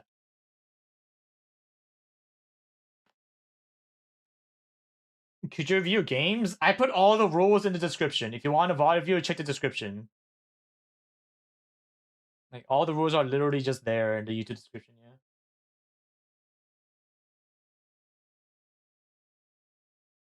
I deleted all social media and started playing League again. I'll be honest. I feel like a lot of people they just equate social media with brain rot, but there's a way to have social media and just not look at it, right? Like for example, I check my Twitter once, like maybe twice a day. I scroll down, look at a bunch of art posts, right? A bunch of random current event stuff, and then I close Twitter. But a lot of people they like check a site like Twitter, and then 5 minutes later they do it again, even though it's the exact same content. And then they do it again. It's like what the fuck? It's like you know what I mean? He's like, I don't know why they're doing that. It's like you literally saw the stuff already. Okay, number one, you only have 35 wins, which means you haven't played like I have you even played enough games. If I see a person that broke a rule, I'm gonna fucking scream, bro.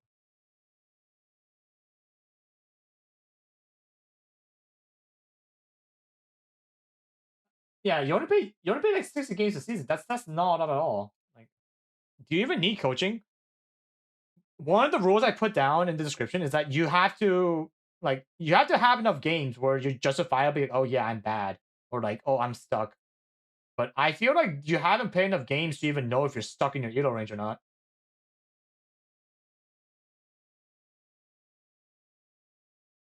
For card pen, because the entire reason you even want coaching is because if you're hard stuck in the role, or if you're hard like if you're in the same elo range for a while, then you want coaching. You want like a third person point of view so that you can see what you're doing wrong. But if you're not even like at your current quote unquote hard stuck rank, there's not really a point because like you're not even playing against players that are just skill level if you're not at that elo yet or at that range yet.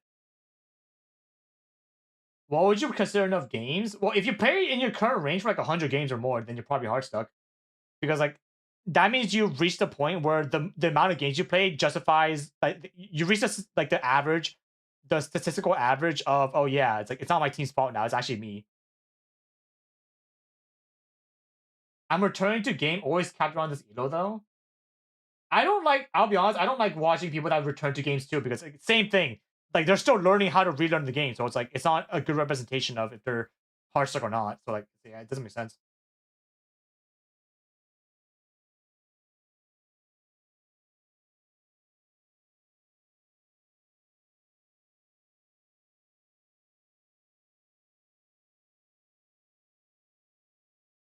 Uh, Give me a second. Let me just scroll up real quick. Somebody said they put a IGN, but I didn't see it. I thought I put mine first. Wait, Tavish, can you type it again? I don't see your message where you typed it. You might type it like a long time ago, but I didn't see it.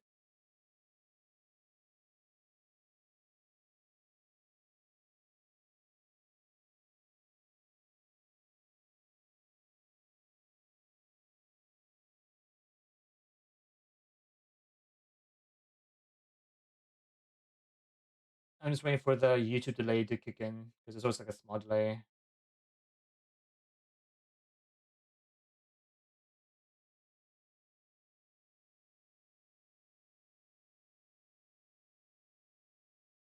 Because I'm not gonna lie, dude. I feel like the like one of the biggest, like underrated skills in general is being able to VOD yourself during the game,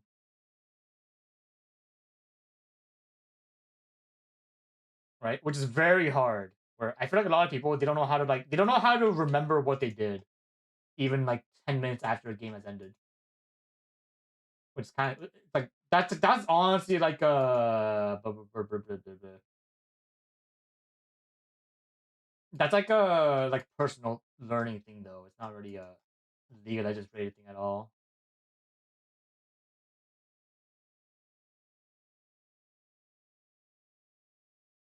ADHD debuff? Yeah. I can't. Okay, so gold one. How many games? 172. Okay, perfect. Yeah, okay, perfect. Okay, you are quote unquote in the same elo range for a while, so cool. Or do you have any games you want me to watch in particular? Gunner, no! I'm streaming. You son of a gun.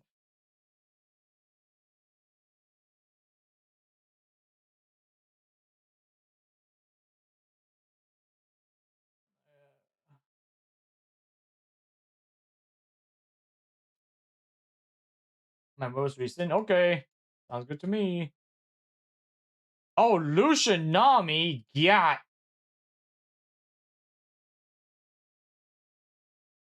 that's like the definitive combo of bot lane, huh?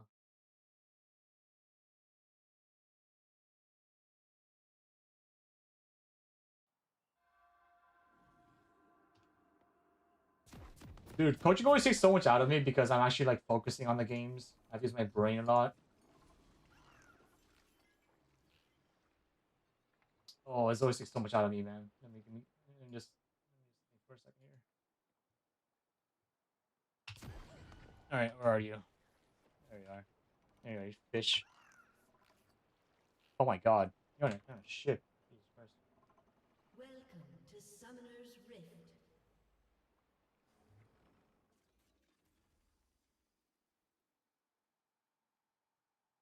30 seconds until minions spawn. Wait, we're in gold, right? Okay, I can talk about less. I'm probably just gonna talk about your laning phase and not anything else. Minions have spawned. Okay, so what the fuck was that? Minions Hang on. have spawned. Whose ward was that? Lucian ward there? Okay. God damn, your Moom awarded for you there? Holy shit, what the fuck? Yo, your Moom really likes you. Jesus Christ, what the fuck? What was that? I'm not gonna lie, this ward's fucking terrible, but like, you know, it's like, as a well, whatever, I guess.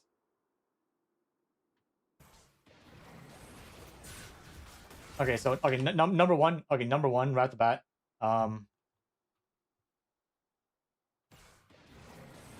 Okay, yeah. So we gotta talk about this decision making. So number one, you know about Lucian's passive, right? So whenever he gets healed or shield, he just gets like giga charged with energy, whatever. So the reason why Lucian Nami is really strong is because literally pretty much every single one of Nami's abilities is going to proc his Lucian's vigilance charge, whatever is passive. So if you heal Lucian, it's going to do more damage. If you like Q somebody, it's going to do more damage, right? And because your E is like an automatic buff, it's going to buff Lucian's damage. So the reason why I say that is because up against Pyke, right? In this situation, where the entire idea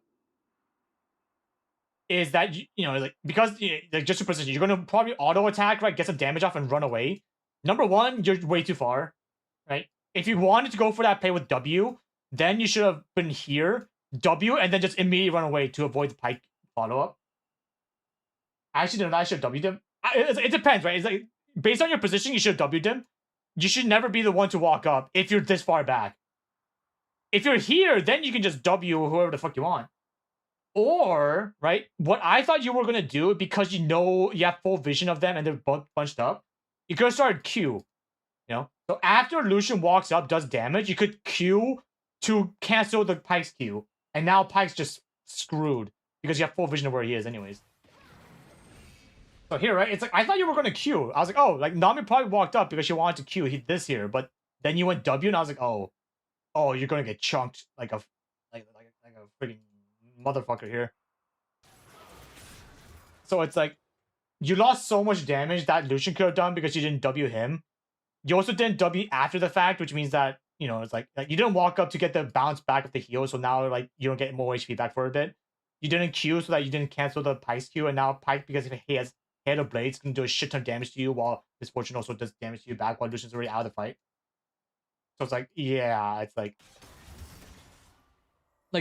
I'm not gonna lie, it's a fucking miracle you have bone plating. I don't even know why you have bone plating, but if you didn't have bone plating, you were actually dead. Dead ass, you were dead here. Or at the very least, you had to use both of your spells to get out.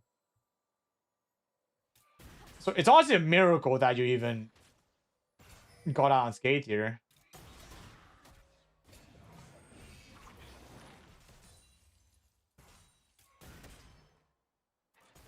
Alright, W.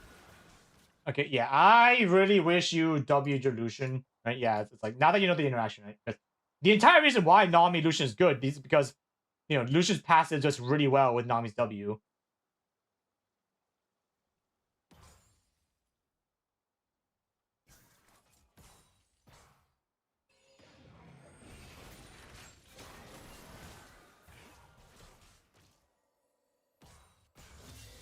I actually might have killed if you W Lucian there. Yeah, another thing, right? It's like the same thing as I told the previous person. Ward higher, right? It's more like, yeah, it's whenever you ward, you want to ask yourself, what's the point of the ward? The point of this ward is to get vision of a potential jungle gate from here, which means you want to put it higher so that if they come, you have a little bit more time to react to the fact that they're here or not. And because like like if Pike went here out of Fog of War while you were walking up, then you'd be like, oh yeah, this makes sense. But you saw Pike in full vision when you went for this, so it doesn't make any sense why you put it so close to the wall here. I had no clue about his passive. I thought the E was broken because double proc. Well, it's everything, right? It's like the E's broken with Lucian, the W's broken with Lucian, the Q's broken with Lucian. That's why Lucian Nami is such a staple combo because everything works well with each other.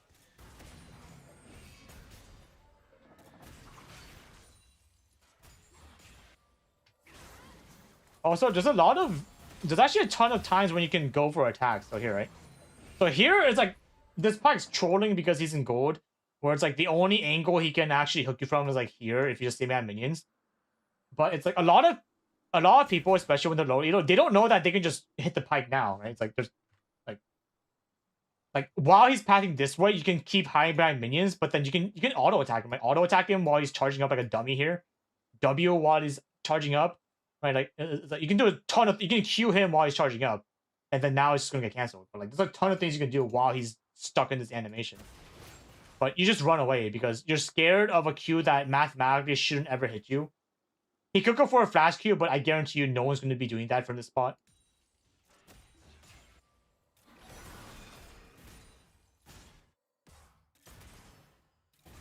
Like there's so many times when you could just be doing damage, but you're just not because you don't see that angle. Like you're more scared about getting hit by something that honestly should never even hit you.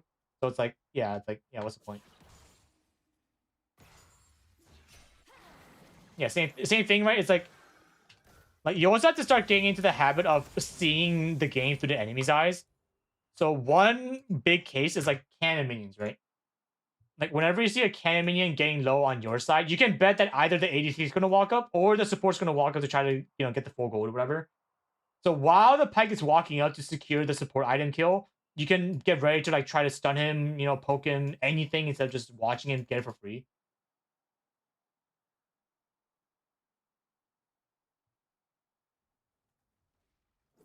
So it's kind of obvious he's going to go for this, right? And like the full time it takes for him to get there, you could have queued him, right? If you queue and he has to E away, then you can just fight for like 15 seconds while it's down.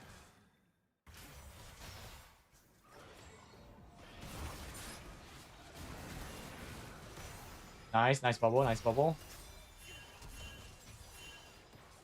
Nice. Let's see here.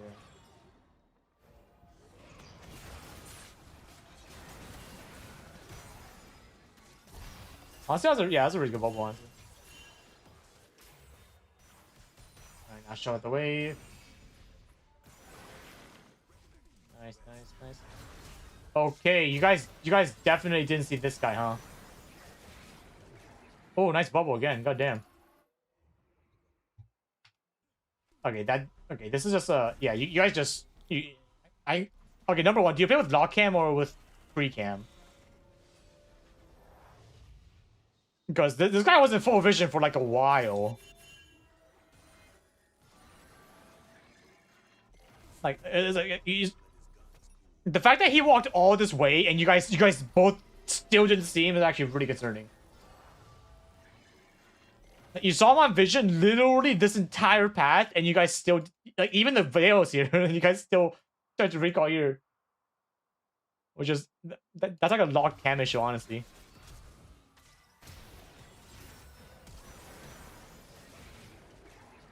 Because it's like number one, I have no dude. This pack's so bad. It's like there's actually no universe where you get out here.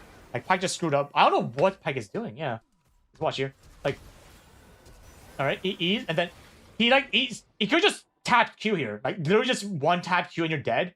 But he tries charging up his Q or some shit or no, he didn't even use Q. What is he doing? Yeah, I don't know.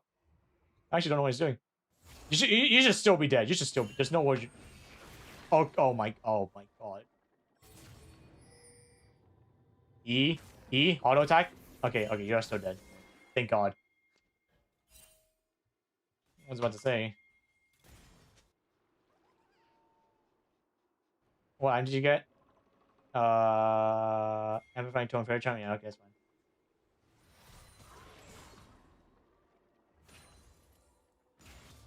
fine. You should be up in this lane though.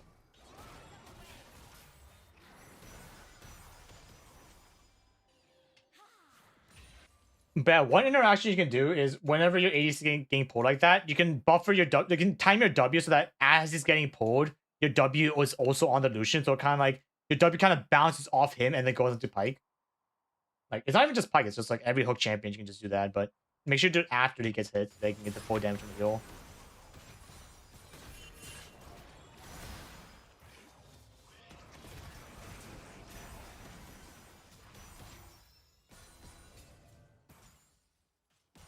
I need to fish for it more. Yeah, I would much rather you trying to do it and then missing versus you never doing it and never missing, right? Like literally you miss all the shots you don't take, but it's also like you're not going for any shots in general, so yeah.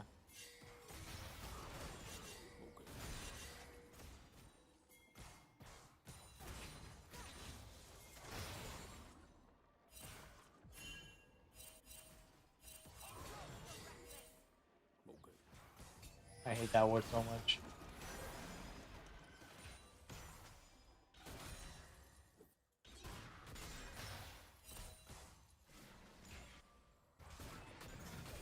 Ow, you guys got stuck being with that.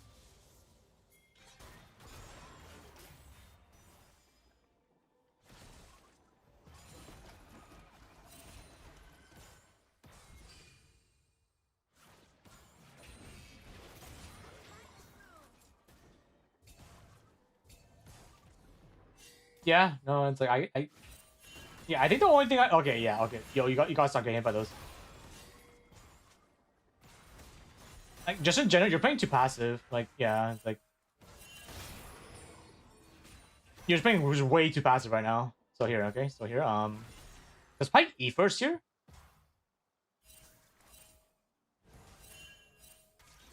No, he just goes for it.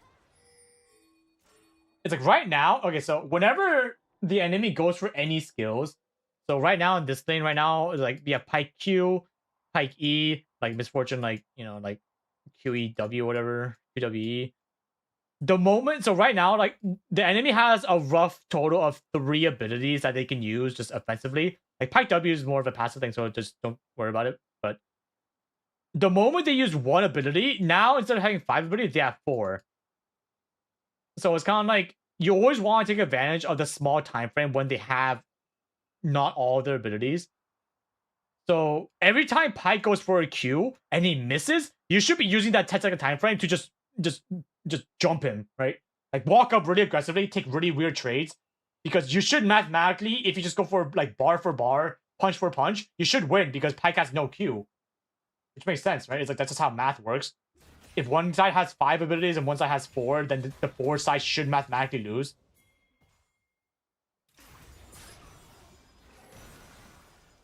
Okay, Vio's coming down. Vio's coming down. Careful. He's not coming down. Walk up.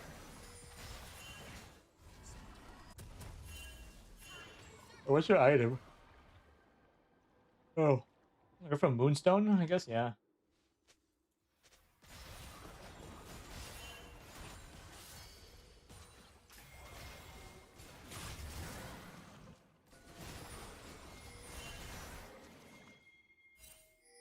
Oh,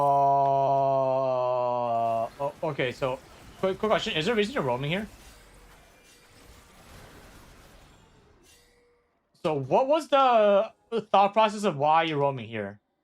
Just like just picking your brain here real quick.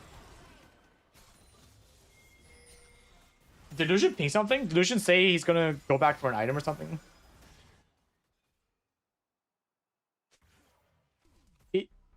He might have typed something, but I can't see it because, you know, we're in spectator mode. Imperial? Oh, Imperial's fine.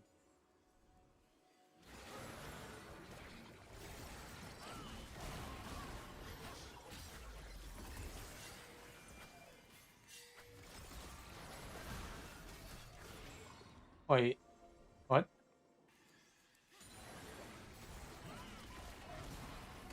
He was getting SS Reaver, I believe? Yeah, but like, did he tell you?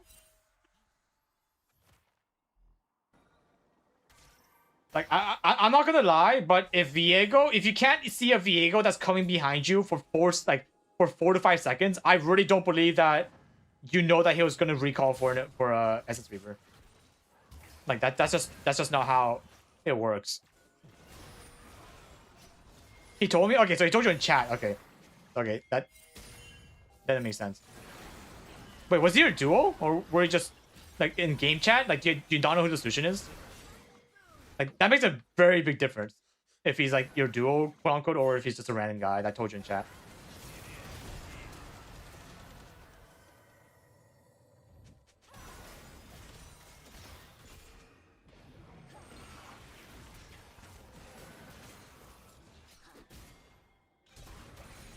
Whoa, this is an aggressive flash. Random in-game chat? Okay.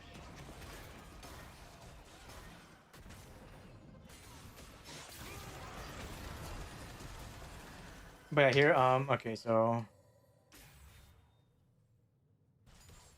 Yeah, no, I feel like you're just, okay, you have to plan ahead, okay? I feel like a lot of people, they always react to things, right? The lower the elo they are, they don't plan ahead.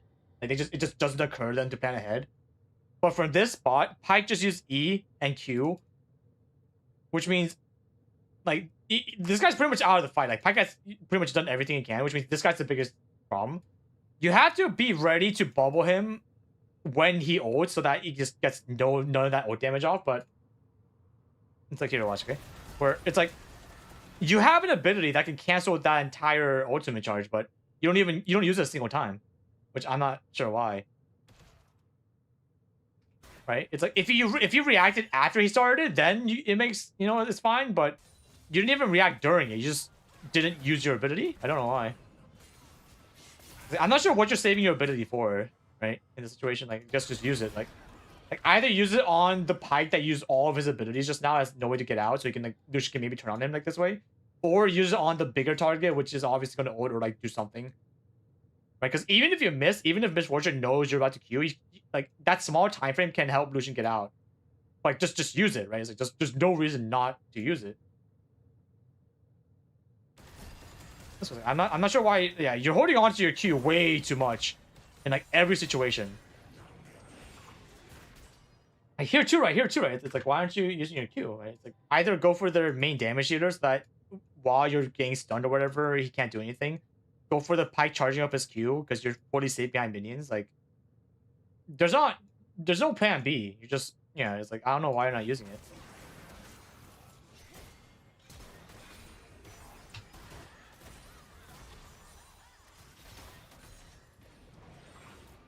It's like here, right? It's like you went for a flash Q, but it's like you don't have to use flash. Like you're in Q range right now, right?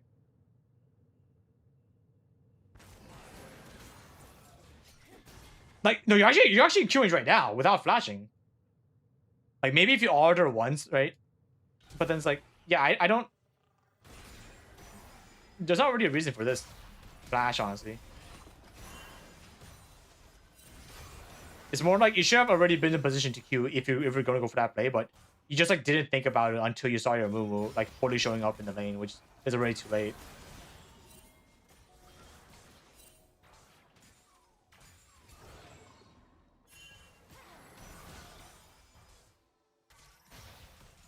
I was trying to wait for the Mumu combo, but it was too far in my mind.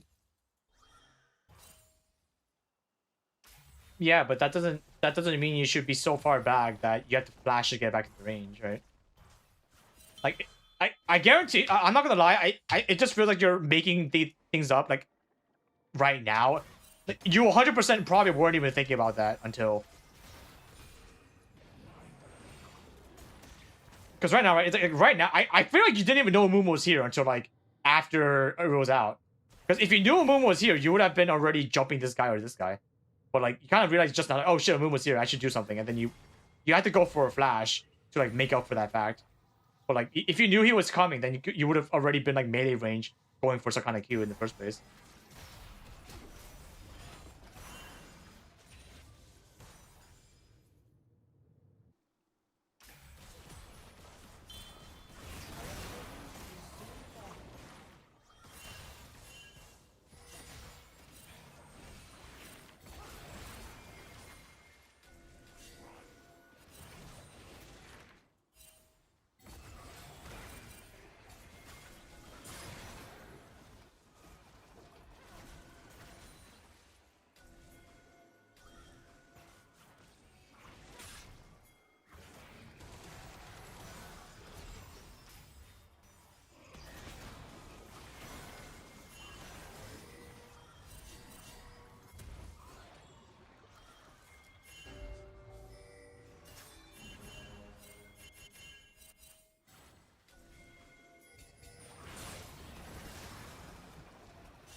I don't really think it's pink wards, but you know, it's fine.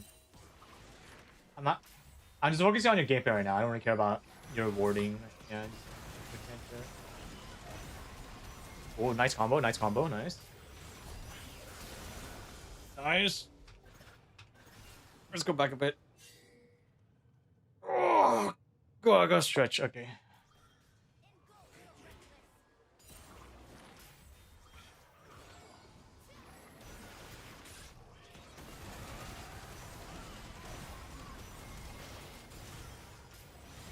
Dude, I'm not gonna lie. This Pike is so bad. Like, what was that flash?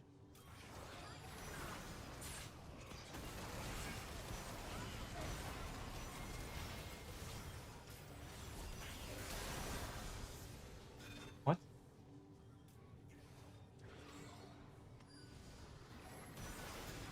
When does it E?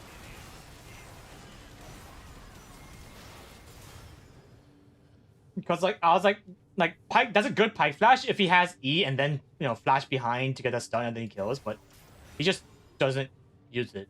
So yeah, yeah. I'm pretty sure Pike's like first timing or something. Yeah, no. I'm pretty sure that's it. Yeah, it's like you're not like yeah. Okay, summarize. So you should definitely try to go for more Q angles in general.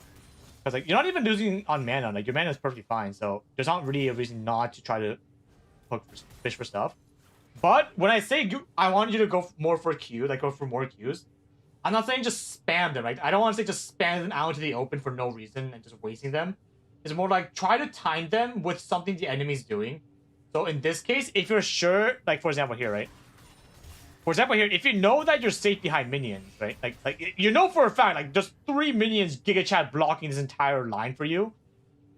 Like you know you should be safe enough to try to go for something here. You know, like you have to know that you're just perfectly fine here.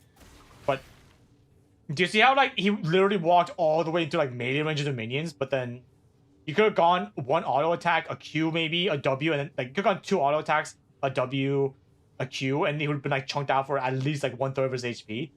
But he just kind of gets away for free. Like he doesn't get punished at all for using his Q in a really dumb way like this. But you have to take advantage, right? Like just like a lot of the lane comes down to being able to take advantage of these very, very small trades versus just all inning.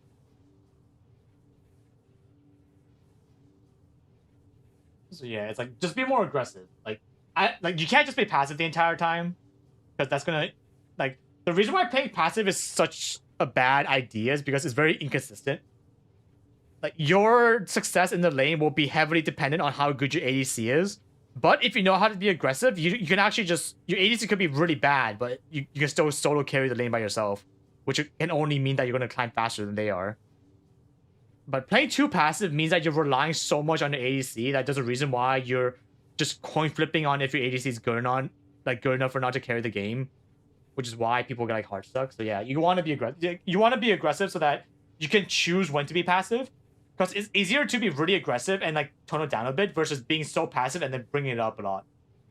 Like, it's just way easier doing it from top to down instead of down to up. Yeah, let's go for that. Hello, these are beans. We're just doing free VOD reviews because it's Monday and I really don't want to play ranked right now.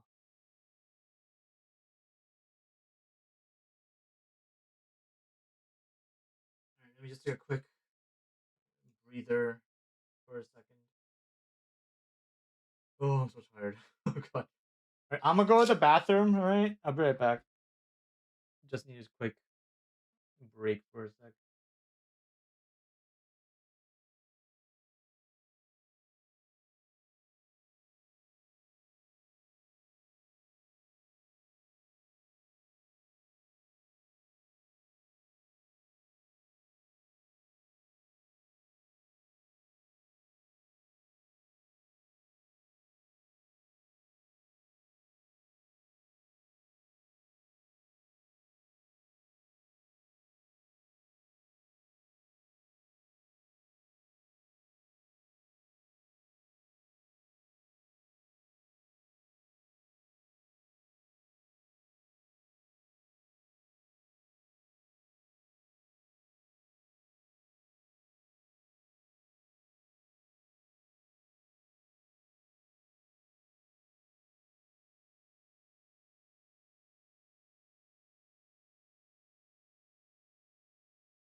Okay, I'm back.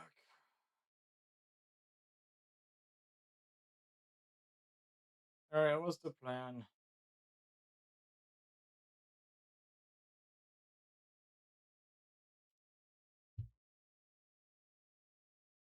Do you have any general macro advice for supports? What elo? Because like my advice changes based on your elo, like a lot. And okay, for example, right, it's like a lot of professional macro is different from solo queue macro too. So I was like, yeah, it depends on the skill level and where you're playing on. Is 60 games enough to be considered serious? No. 60 games is nothing. Like some people play 60 games in like 3 days. So yeah, no, no. It has to be like at least like 100 or like a few hundred for me to be like, oh yeah, they actually play this game a lot.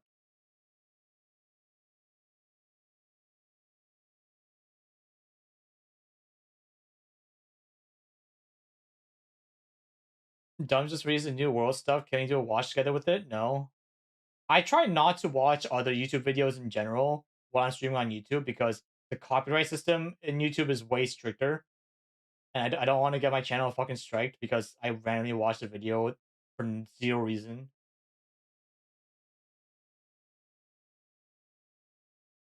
I played 16 days this last year. That's nothing.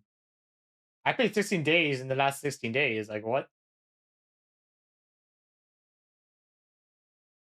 Platinum Emerald? Macro advice for supports. Honestly, macro is all about as long as you're doing something that punishes the enemy for being on one side of the map by going to the other side of the map or contesting, that's just then you're doing fine. So for example, if you see the enemy running to top side and you know you can't fight them, then just do something bot side.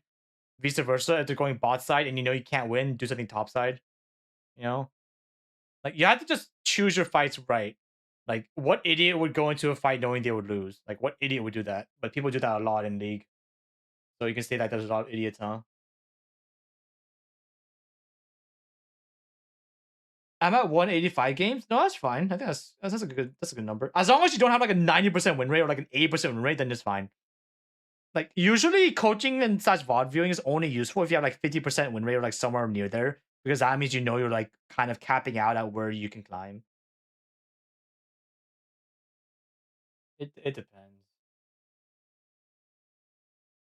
Don't fight fair. Yeah, it's like why would you go into a dude? It's like why would you go into like a sword fight when the other person is like a master swordsman? When you can cheat, like you have the ability to cheat and bring a gun, right? It's like why wouldn't you take that advantage when you know you're gonna like one guy's gonna die? Like, are you stupid? You know what I mean?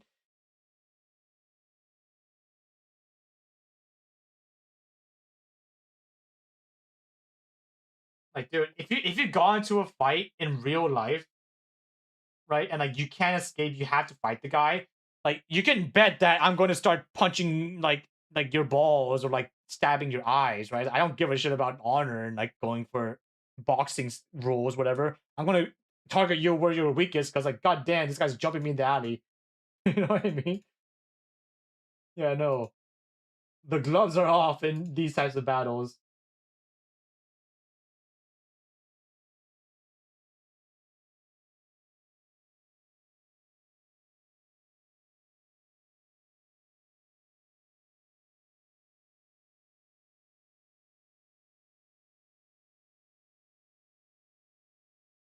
How's life? I'm just chilling right now. I'm just oh, dude, this is why I don't really do like I don't really do mic streams that often because just talking takes so much energy out of me. And like talking combined on top of actually having to think about stuff is I'm so tired. I'm so exhausted just talking, man. Like what?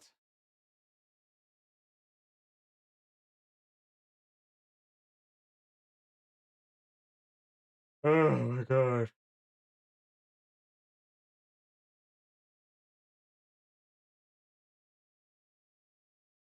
You're too used to no mic streams? Well, it's more like if I do no mic streams, it's not that I spend less energy, it's more like I use all my energy on focusing on the game now, right? So for example, if I ever turn on stream and I use my mic, I have like maybe like 70% of my focus is on the game, 30% of my game, 30% of my focus is on like reading chat and like being entertaining, you know, for like video content and stuff. But that's why I usually lose LP on stream because obviously I need that 30 extra percent sometimes in some games against like really good players. But that's why I try like whenever I'm doing like an actual try hard climb, I'm just off stream because I just really need to put 100% of my brain power into the game.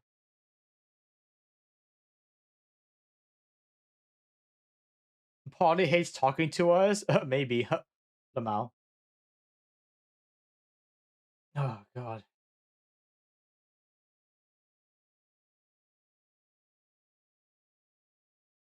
I'm trying to think. Like, do I swear whenever I do one of these sessions, I always like gas at myself to be like, you know what? I kind of want to play some League right now. Like, I always just gas at myself into like thinking that it's a good idea. Like, oh yeah, I'm kind of in the mood for some League. I do all that League coaching. Heck yeah.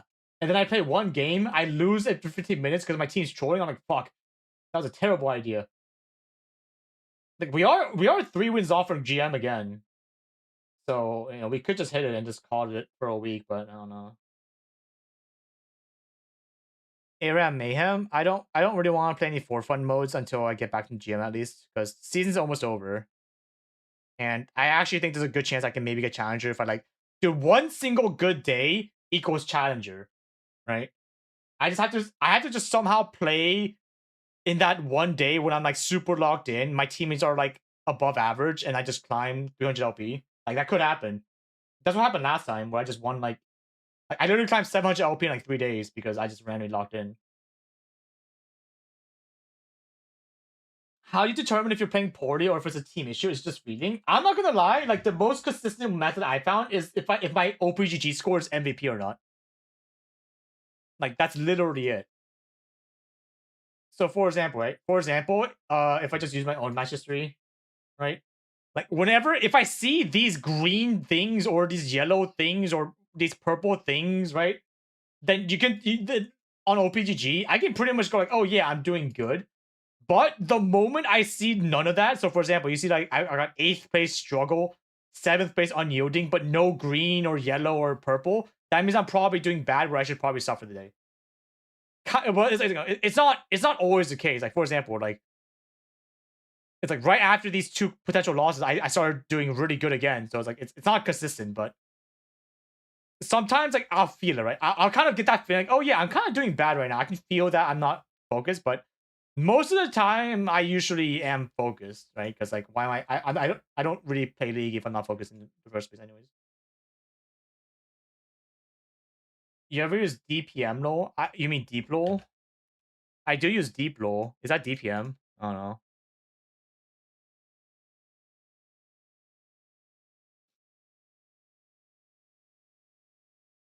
DPM.lol? Is that different from deep lol? Why there's so many sites now? It's like what the fuck's happening?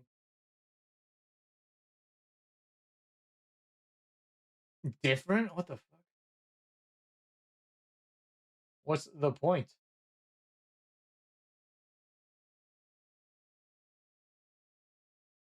Do you think you would climb much faster playing jungle? Honestly, I feel like you'd be roughly the same, right? I feel like my jungle used to be way better than my support, but then my support kind of caught up. And because I haven't played jungle in a while, it's definitely like a bit worse than before. But if I like only did jungle, I'm not gonna lie, I probably just like it's not a matter of climbing higher, it's more like I probably get bored faster. Because playing jungle kind of gets boring for me. Like the reason why I even role swapped in the first place to support is because jungling kind of got a bit monotonous at sometimes. I was like, eh. I just didn't have fun. I was like, eh, whatever. I'm over it now.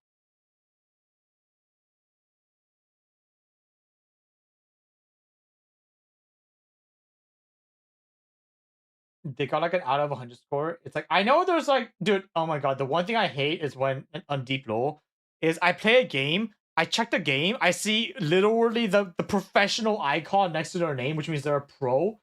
I check their score. They went 0-20. It's like it's like what the fuck? Like why are professional players inting my games? Like what the fuck, man?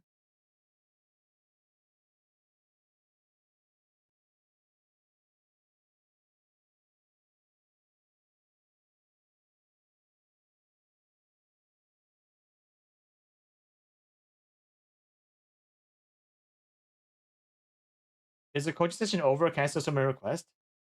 I'm trying to think right now because like if I just end stream right now, I can just chill and just like work on other stuff. Because okay, if you guys don't know, I actually okay, I'm trying to think what's the Christmas video going to be because I do a Christmas video every year, but like I'm so tired this year, man. I'm debating just skipping it this time and just like just doing the end of year video. I'm so tired. I just don't know because if I do make a video, it's gonna be a short. Like I am not making a full like 20-minute video like last time's. Like it's 100% gonna be like a short. But even making the short sounds like a freaking nightmare right now with my current energy level.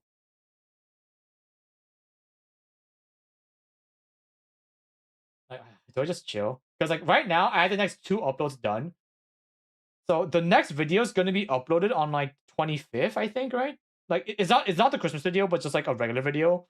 25th and then 28th is gonna be the second video I have done. And on the 31st is the end of year video, like the annual end of year video. So I technically only have to make that end of year video and I'm done for the entire year. I could honestly just be lazy this year and just like take a break and just chill. I could do that because I am so freaking tired. Carrier video should have been Christmas. Shit, maybe you're right. Wait, shit, maybe you're right. Maybe I should just put like Merry Christmas, everyone, and then just put like for my Christmas present, carry it. No, I don't know. Ah, fuck. In hindsight, I think you were right here. I guess I thought I was gonna have enough energy to make a Christmas video, but then I just in hindsight, I am tired as shit.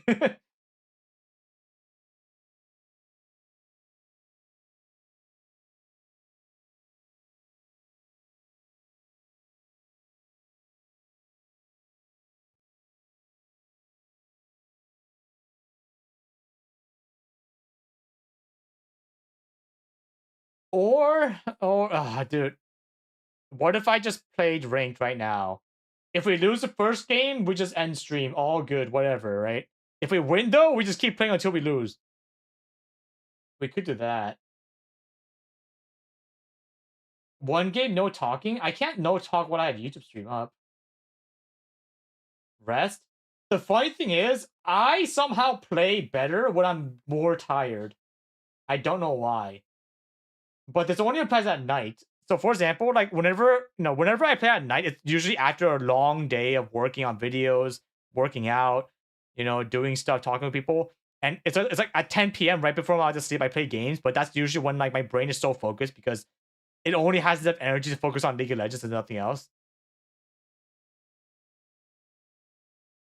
What if you get held hostage? Yeah, but what if I randomly win like 3 games in a row though? Okay, I'm not gonna lie. The more I think about playing League, the more I'm like, no, I should not play League. I want to do something else with my life. Yeah, no, never mind. I want to chill. Christmas video could be 30 seconds of black screen text and I'd be happy. I'm not doing that. Second win trait. Ah, dude, why is talking take so much out of me, dude? Fuck. Why am I? Why am I so tired?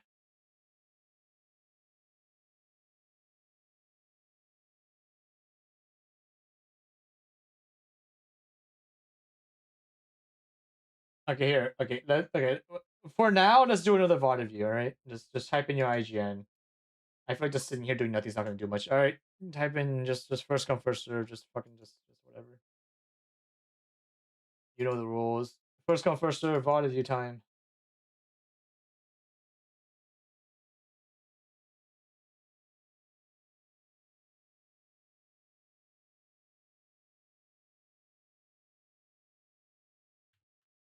Desert Yoshi was first. Silver 2. Okay, I'm down.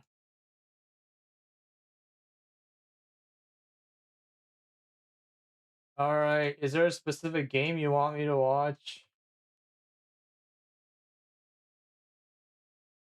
Meets all the criteria. 52. Oh, another ADC game. Damn. Okay.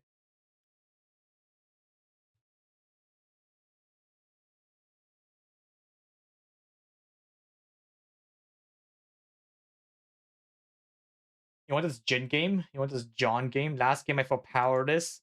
We're up against 20 tanks. Oh. Well, honestly, against this dude, I'll be honest, I hate Morgana support. Morgana support's the most useless support in the game. Unless you pair her well, but nobody knows how to pair her well. But let's check.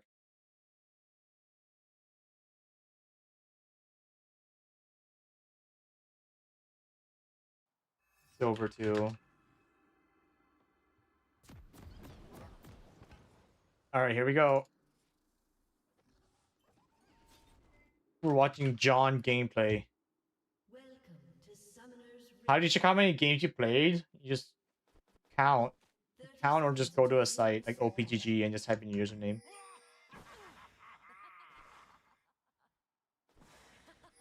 Dang, this Morgana just Spawned. threw out a bunch of Qs. Okay, so I'm not gonna lie. This position. Okay, number one, you guys are. This is a terrible position to be in.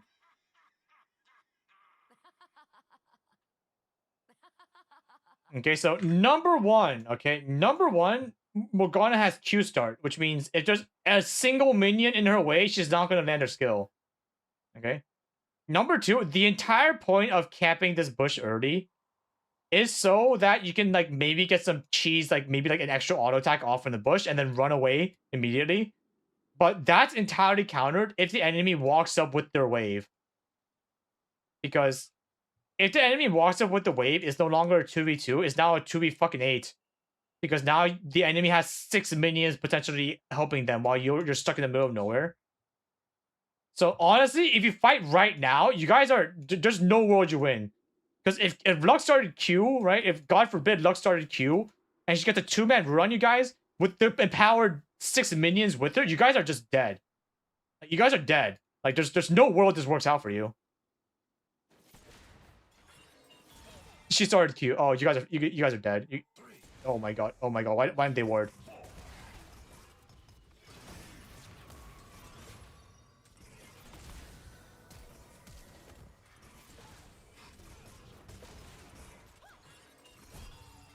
Okay, also wait, hold on.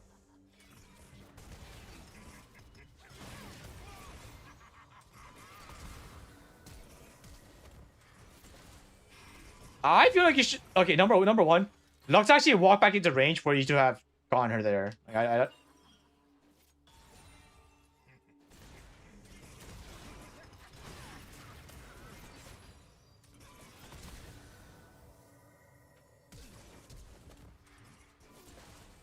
it's like yeah, it's like she's back in range. How come you didn't flash her? Like, how come you didn't just flash Q or flash auto attack and she dies? No,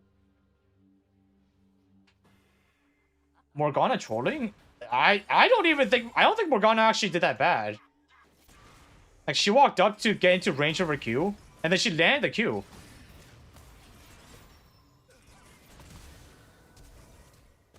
Like I'm not gonna lie, this actually was fine if Jin just flashed for the Lux here, right? I actually think it was probably fine.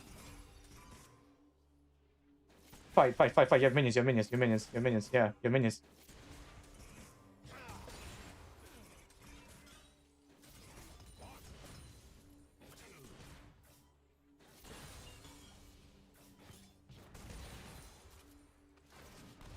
Okay, I'm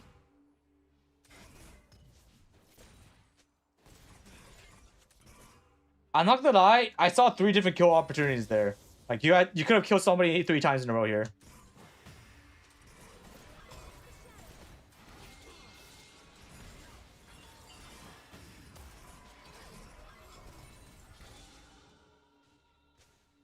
Okay, 5 times now. Okay, what the fuck? Okay, okay, okay. I gotta think about this. Okay, we're in silver. What do I tell somebody as a silver player? What did you player here? I'm used to Zeri, so my early kill confidence might be low. Is there a reason you didn't go Zeri? Also, yeah, it's like why like you shouldn't stand in the open here, right? Just in general.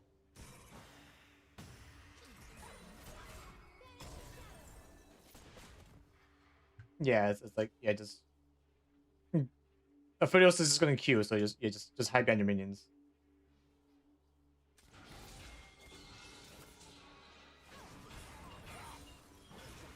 Been on a John winning spree.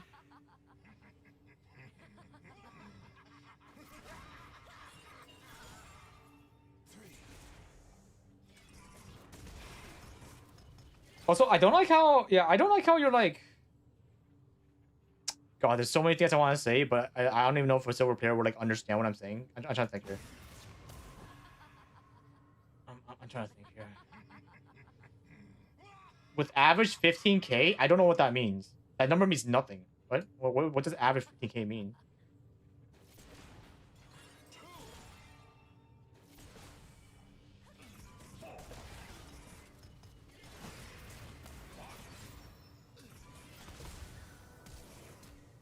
Kills, I mean? 15k kill? Oh, 15 kills.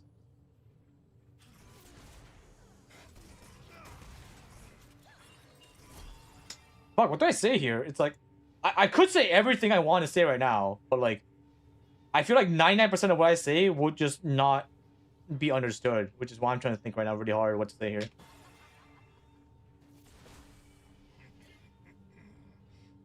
Also helps if you read your skills in game to accurately gauge your damage. That's terrible advice. What the fuck? No, what does that mean? No, that doesn't help at all. What the fuck? What kind of advice? That's the worst advice I've heard.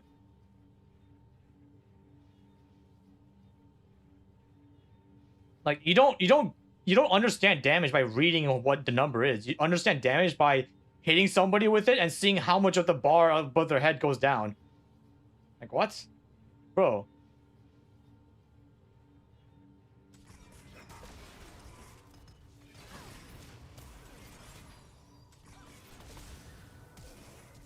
Okay, you know what? I had decided instead of censoring what I'm going to say because of the Edo range, I decided to just say everything. And depending on what I say, you will probably be able to pick up some parts of it. That's my headcanon. All right, you ready? Are you ready, Desert Yoshi? I'm going to just say every single thing I'm thinking. And I'm going to hope that something clicks. I'm just going to hope that something clicks here. All right. So number one, they warded this. Honestly, I think it was actually fine getting the ward. It's like, it's like dead ass. Like, it's like this situation's already fucked. But I'm glad the minions just kind of forgot to hit you. It's a miracle you dodged the Q in the first place, even though you're standing perfectly still. Because you're focused on getting the ward. But then after the ward goes down, they actually don't have vision anymore. Like vision's gone. And I'm like, oh shit, this is an amazing spot. We got the ward, they have no vision. And what do? You auto from the bush. The moment you auto from the bush, they get vision of you again. So ideally, if you know they have no vision of the bush, you want to walk outside the bush and then auto and then walk back in. So ideally, you walk out of the vision cover, auto them once, walk back in, and when your auto attack cooldown's back up again, you walk out again and then do the same thing. It's really annoying. But if you do it properly, it's going to make the enemy maul to no end. As long as the bush isn't warded. If the bush is warded, then it's a different issue. You just walk out of the bush entirely. But because you somehow clear the ward, I don't know how it worked out. And also, I feel like you have a bad habit of you're trying to only hit them with the force shot. I don't know why. Right? Where you use two of your shots on the ward, which cleared it. But then instead of walking up for your third shot into fourth shot, you kind of wasted another auto on a random minion. But you know, your auto's still an auto. It doesn't have to be your fourth shot. It's still an auto attack. You can just walk up. You can auto attack the Lux for your third shot and then fourth shot and then walk away. But you kind of got rid of one extra auto attack of damage. For some I don't know why. Like it's still damage, right? It's like just because it's not empowered doesn't mean you shouldn't just hit them. Right? And also here, it's like the only way Lux gets out in this spot is if she flashes out. But that means you have to understand that if you want to secure the kill, you should be walking in the direction of where you want to get the kill. So if Lux's escape plan is flashing out this way, if you auto-attacked her and then you change your auto-attack with movement, so every time you do an auto-attack, you should move a bit. So you move, auto-attack, move, auto-attack. If you did that, so you kind of preemptively knew that Lux was going to flash in that direction, you could have been here. And if she flashes out, you're actually still in range to kill her, even without using your own flash. But the one problem I'm seeing is that you just stand perfectly still when you're auto attacking. So watch, okay? So here, you see, like after you use your force shot and your Q, you just stand perfectly still. You see this? Like you're standing perfectly still, which is that's a really bad habit for ADCs. Where you use your last hit on auto attack and you're reloading. You're reloading so you don't have anything to do. But there's a lot of things you can do here. You can walk towards Lux, right? So that after your bullets come back off cooldown, you can keep hitting her. You can walk back in the bush so that they can't hit you back for a bit while you're reloading. You can go this way, you can go this way. Like either way, just walking towards Lux. But you're just standing perfectly still, which does nothing, right? And you actually walk backwards for a second, which is the opposite direction where you want to be going when your Morgana is in melee range for both of them. You know? So this was good, right? Like right there was good. We're watching, okay? I want to watch you want to watch yourself. Okay? After your bullets come off cooldown, okay? Where you auto attack, right? You auto attack. And then until your next auto attack, you see how you're moving a little bit closer to your enemy, but like a little bit away. Like this was really good movement, honestly. Where you don't want to go this way because then you're getting closer to both targets, but if you walk this way, you're getting a little bit away from Aphelios while still staying in range of the target you want to go for, which is Lux. But I wish you did that more often, where you auto attacked, moved somewhere that's a bit better for you, auto attacked, continued moving somewhere better for you, auto attack. But that's like the most basic ADC mechanic in general, just like any champion in general. But then after your second auto attack, you see how it just stands still again. So here, watch again. So auto attack, move, auto attack, and then you stand still. You stand still for a second. So now like you actually could have killed her with one more auto. Like one more auto would have killed her, even if it's not the force shot, right? So it's really awkward because if you actually used that one auto attack earlier instead of hitting the minion, she would have been dead now. But and also if you walked up between auto attacks, she's also dead now. And even after she flashed, if you followed up with your flash, she's dead now. So she was dead 3 times here, but she still somehow got away because you weren't in position 3 times in a row. You see the problem here? Where it's like you didn't get the kill earlier because you wasted an auto attack on a minion instead of just walking up and autoing. You didn't kill her the second time because you didn't chain movements while you didn't use your move while auto attacking. And you didn't kill her a third time because you weren't in position to flash after her after she flashed out. So it's like there's a lot of like there's a reason why I was so confused on why I should tell you, because it was just everything, right? It's like it's like I had to say everything because there's so many times you could have gone this kill and then you could have maybe like honestly at this level just not really a situation you could have won against the Aphelios. You definitely could have, but that requires the Aphelios to misplay, honestly, but it was still doable. Again, like you see this where instead of just running away while you're stuck in loading animation, here auto attack. Look how many times you just stop, right? Look how many times you stop just to do nothing, and now you're getting chunked out really hard, right? The only reason Aphelios got this low is because you had 4 minions hitting him in melee range for a while. But I guarantee you, if you were like a little bit closer, you could have actually killed this guy, and you could have killed this guy too. Like this was like any Smurf, any like platinum Smurf would have gone both kills here, like for free, and now the game's over because now they come back with a bunch of damage.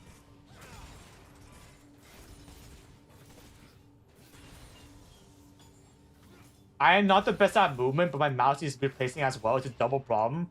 Okay, so you should get a new mouse. And you should also practice movement. It's very simple, honestly. It's like, is there a reason you play ADC? Because ADC is literally all about movement. So it's obviously going to be hard for you to get better at ADC if you're not learning the literal fundamental best part about ADC, which is moving. You know? Like it is gonna be like you're not gonna be able to climb unless you learn how to do basic stuff like this, but that comes down to movement and experience. But you have to drill into your head that you're doing it consciously first before you can do it subconsciously.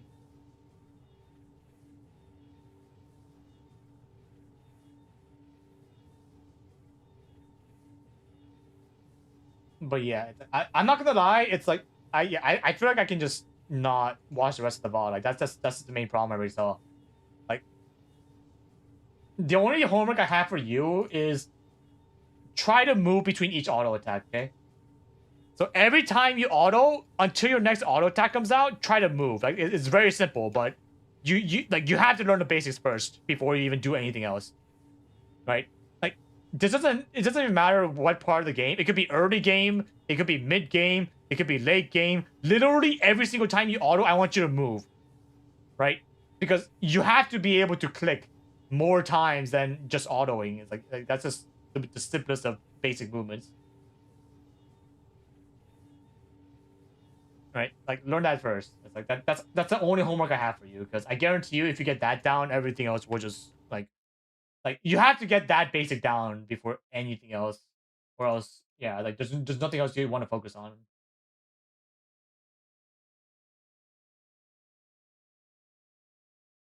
Yeah, that's about it though. And also get a new mouse.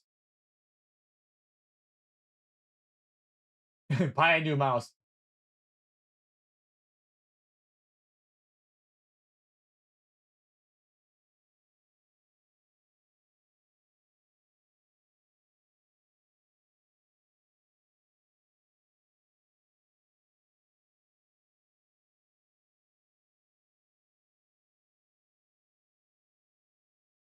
I swear Logitech needs to stop monopolizing mice.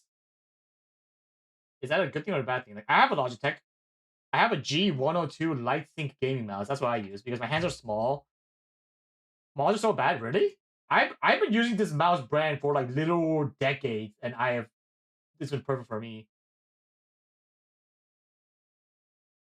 Like it depends, right? For that, like I have really small hands, so I can't use any of those like gaming mouses with like ergonomic grip and like 50 buttons on the side. Like I can't. My hands not big enough to even use that properly. But I like the one I use, the G102, because it's very small. It's very like compact. It fits my hand size perfectly. So you have to just find something that works for you, right? Like I tried other brand mouses, but they were just too big for me. And it just took me a while to find this particular mouse, and I was like, oh, this is fine. It's solid. Yeah, it's like the one I use is like $30 or something. It's like I don't think that's a lot. No, isn't $30 for a mouse pretty good? And this goes for like a year or two. Like it depends on how much I use it. Like I don't know. I never bought any of those expensive mouses in general because I don't. I feel like at a certain point the prices are like they're like they don't return as much value.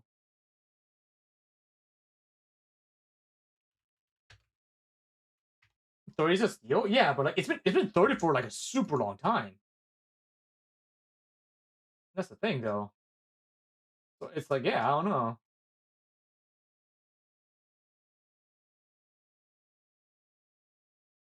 Dude, it's not even 30.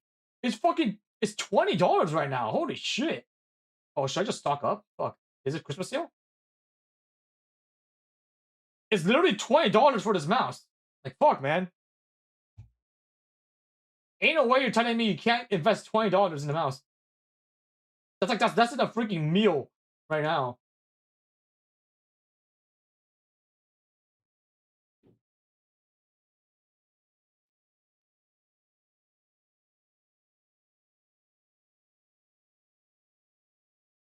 Wait, okay, hold on. I'm what the freak? Dude, I'm looking at prices on Amazon.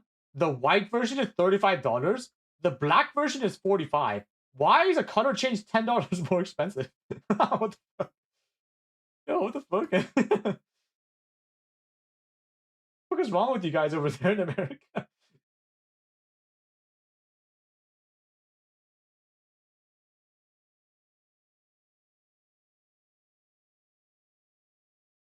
That's usually the other way around. Yeah, I don't know.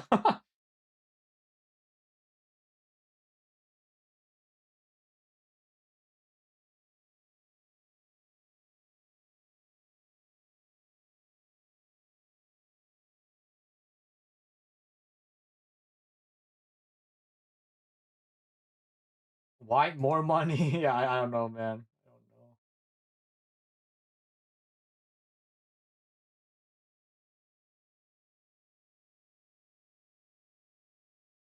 know. All right, okay. I'm not gonna lie, guys. I think I have energy for one more VOD review, and then I'm gonna probably call it for the day. All right, first come, first serve. Just type in your IGN.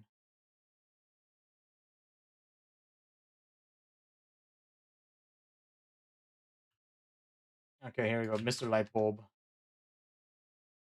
Silver too.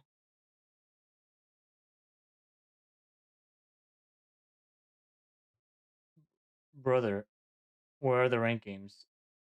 Brother, you don't have a single fucking ranking, brother.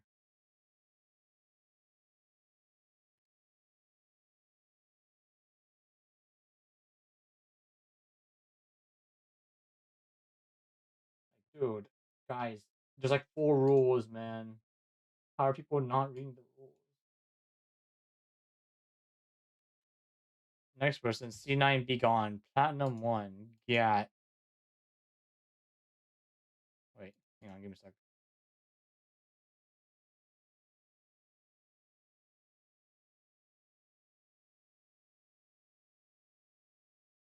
Why the fuck are you playing Teemo Jungle?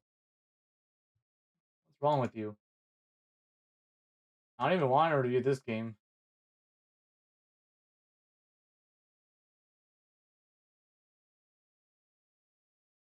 Give me a second. My monitor keeps turning off and on again. Let me reset my connection.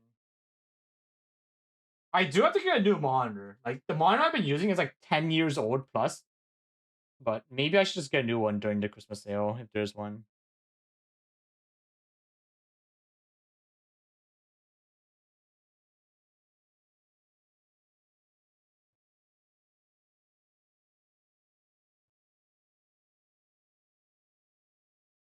Ten? Yeah, I use my stuff pretty well. One of those random low coach guys said that Teemo Jungle was a good pick in silver gold. Dude, literally any champion's a good pick in silver gold. Like, what even is a good pick? Literally, dude, I could go fucking AD Nami and that would be a good pick in silver gold. Like, what? What are we doing?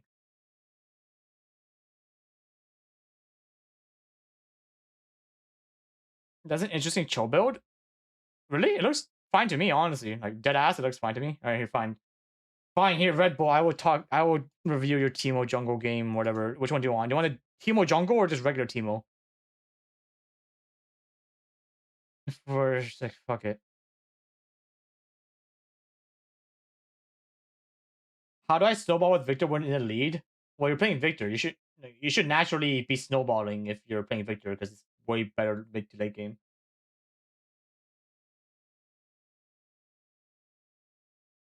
Teemo Jungle, okay. Whatever you say, boss.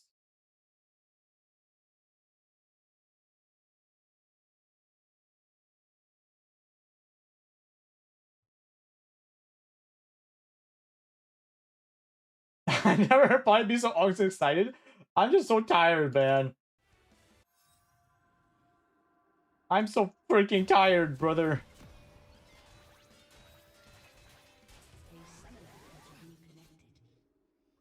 All right, the question is, are you the type to just run into the enemy jungle? Welcome to Summoner's Rift. 30 seconds until Wow, this Blitzkrieg is okay. Yo, let's watch that from Blitzkrieg's point of view. to Summoner's Rift.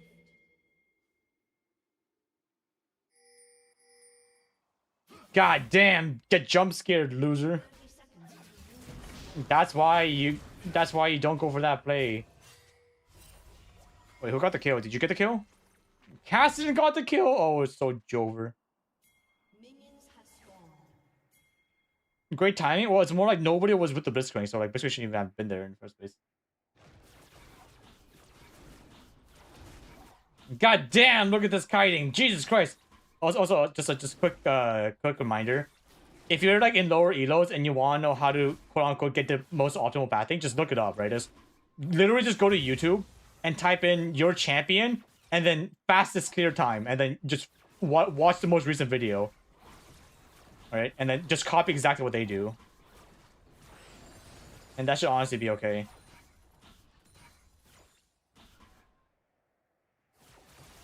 Okay, I don't know why you paused there for a second, but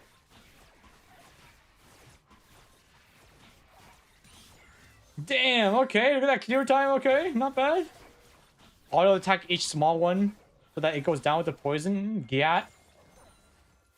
Okay, chain the wards in the Gromp.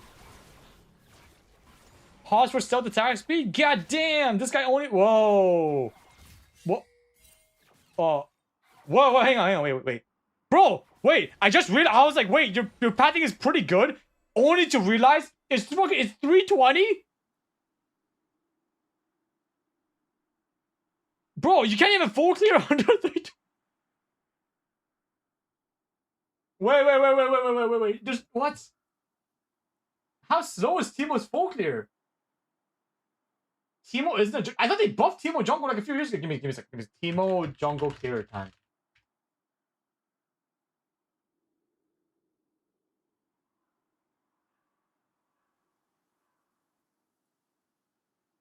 Wait, I see a 318. What? What? How do I see a 318 clear time? Hello? How did this person do 318? Oh, he double smite, doesn't he? Wait, hold on. Did he double smite? Hang on. It could have been double smite. That's probably why. Ah, double smiter. Okay, well it's actually wait, is that better? I believe poisoning damage was nerfed. Yeah, no, this is 10 months ago, so there has to be a more recent one. Like, give me a sec, filters. This year. Fuck, guys, fuck. There's no new There's no new Teemo jungle clear time. Nobody plays this stupid pick in the jungle. No, what? How's there no info? This pick is so bad. Nobody's made a video on the optimal clear time with Teemo jungle. What?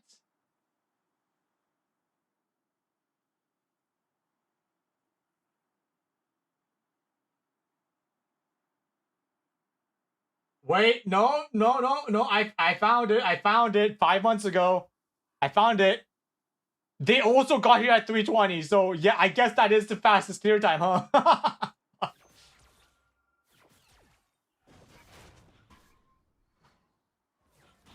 Oh my god, dude.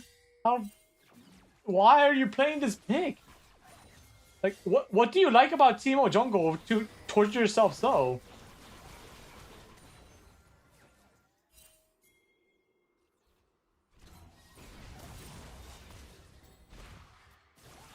God, and you get double scuttle? Shit!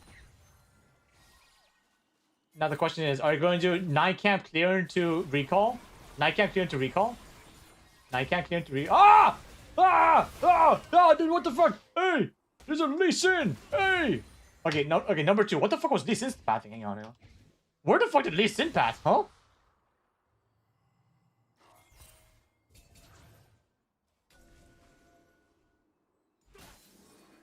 God damn. God damn. Get fucking yoinked. Also, dude, I'm not gonna lie, that was the ballsiest flash I've ever seen. I don't know why you flashed, but like, I respect it, TBH. Where are you going? Okay.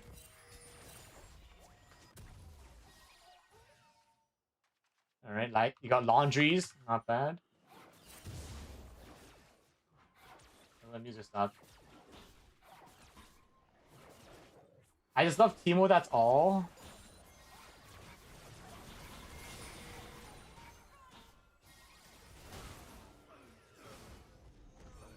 he just runs away. He can't do anything.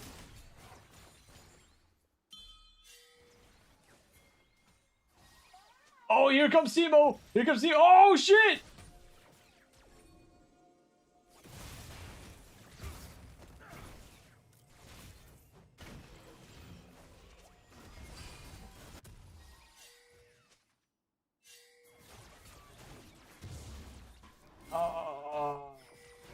W dodge, dude. It's like.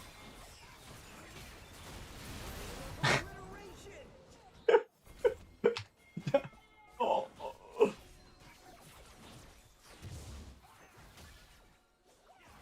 Okay, so I don't think. Okay, number 1, Like, you got the scuttle, okay? You got the scuttle. Just leave. What? What are you trying to fight?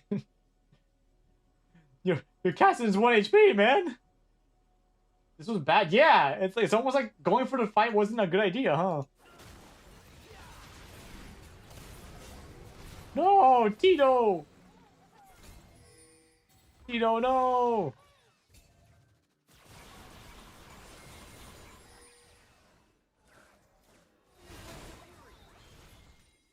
Tito. I thought we could fight and win for grubs. Okay, but like, was there any logical reasoning behind that choice? You know, like for example, I wish I could marry a Hollywood actor and get rich off of their money, but that's not gonna happen, right? Like, was that kind of one of those things, or was it just like you honestly thought that you would have won with your damage?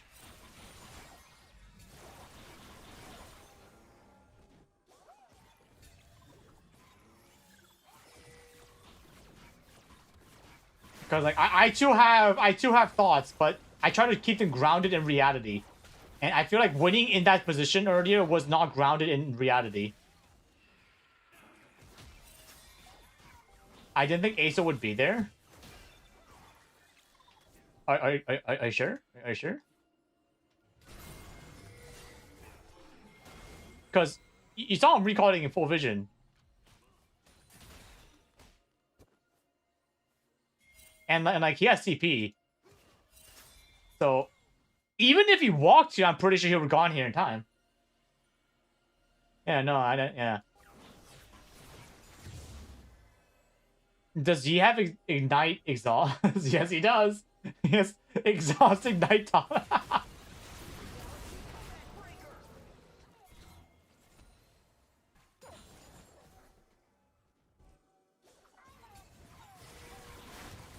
I'm not gonna lie, guys.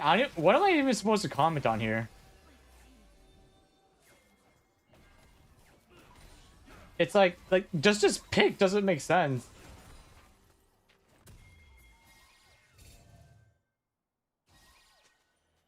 It's kind of like, you know, the angles that he can go for, that a regular jungler can go for, does not exist right now because he's playing Teemo.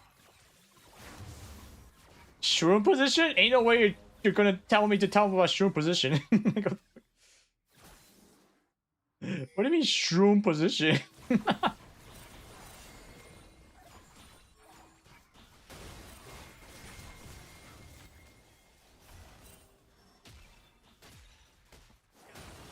Like, I honestly think his shroom position is fine. Like you know, it's like he's covering the place, like the openings where they're likely to walk over. I think it's fine. I honestly think it's okay.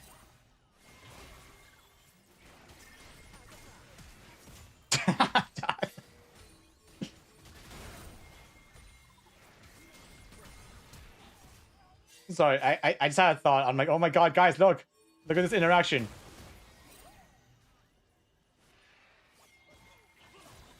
Guys, he blinded the blind man. What? How does that work? Does he see now? Did we unblind him with that? No, okay, sorry. All right.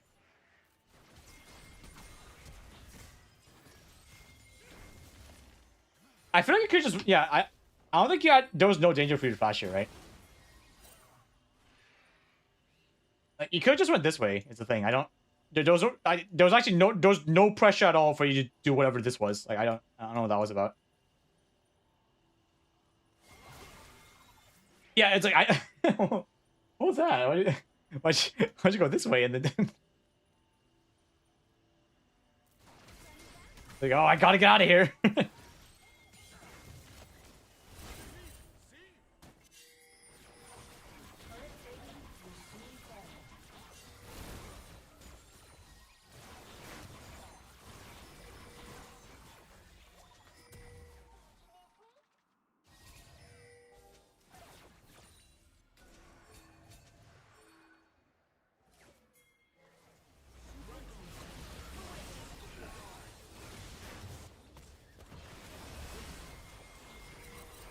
What? Ignite exhaust G died? What? How? How does exhaust? Okay. I'm not gonna lie. I'm just like I don't even know what to tell you. Like I'm over here, like like it's like your clear was actually fine. It's like you're kiting it right, you're dragging it properly, and then skip forward a minute, and I'm like, I realized you didn't even 6 camp clear before 3:30. I'm like, oh, it's 3:20, booze up, like I see. So it's just this pick just fucking sucks, huh?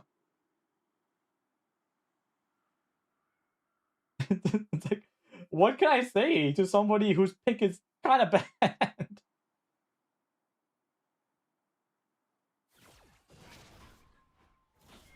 It's not great, but it scales. What does it scale off of? Shrooms?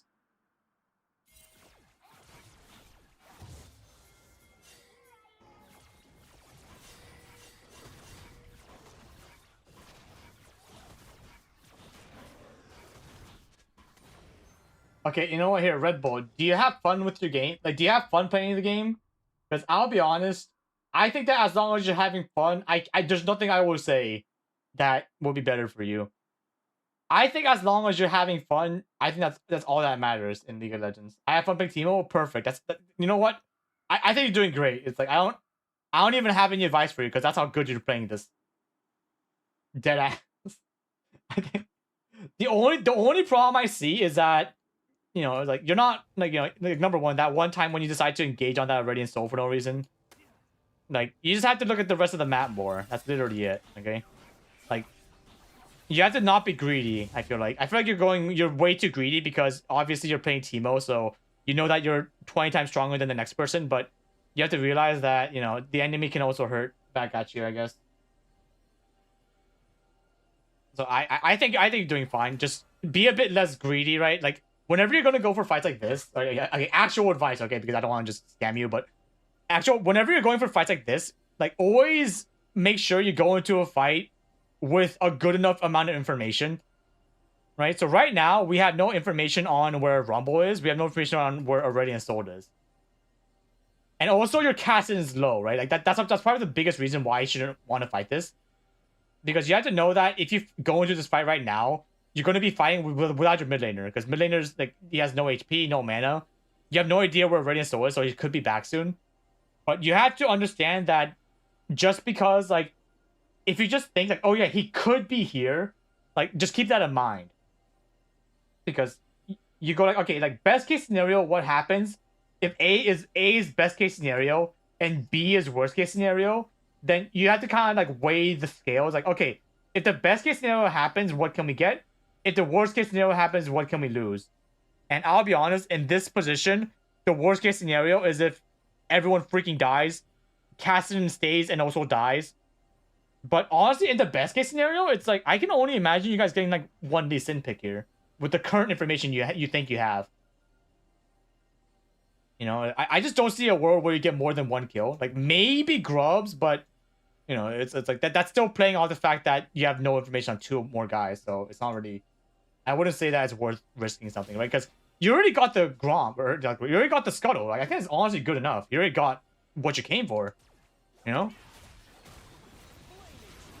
Like I honestly think that you're just chilling, but then now you're not chilling. Now you're just dead.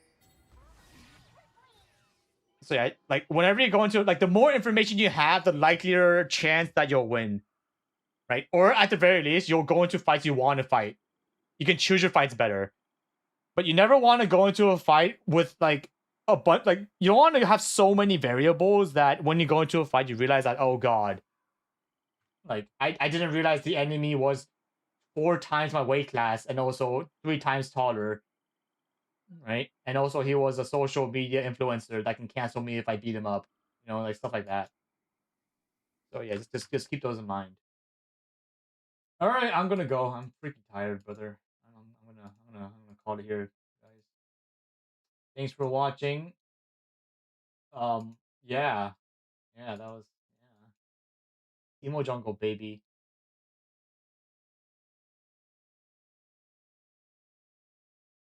If I should join some of the fights my team takes, well, it depends. Like once again, best case scenario versus worst case scenario. If your team loses here, how much would you lose? Versus if you go right now, how much would you like? How much would the jungler lose? I mean, it really depends. Gotta weigh the odds. and then just send it, right? If you're not sure, honestly, I feel like if you don't have enough experience to decide which is better, just go for the more fun option, right? Just run it down with the more fun option, and over time you'll learn just by your body, right? Your body will learn that, oh yeah, I freaking died. I probably shouldn't do that next time, and then you just slowly learn that way. You know? So yeah. Alright. Good night, everyone. Um, I don't know if I'm probably not gonna do a late night stream later, right? I'm probably just gonna take the rest of the day just chilling. I'm gonna think about if I'm even gonna make a Christmas video or not, but we'll see. Good night, everyone. Oh 07. I'll see you on the other side.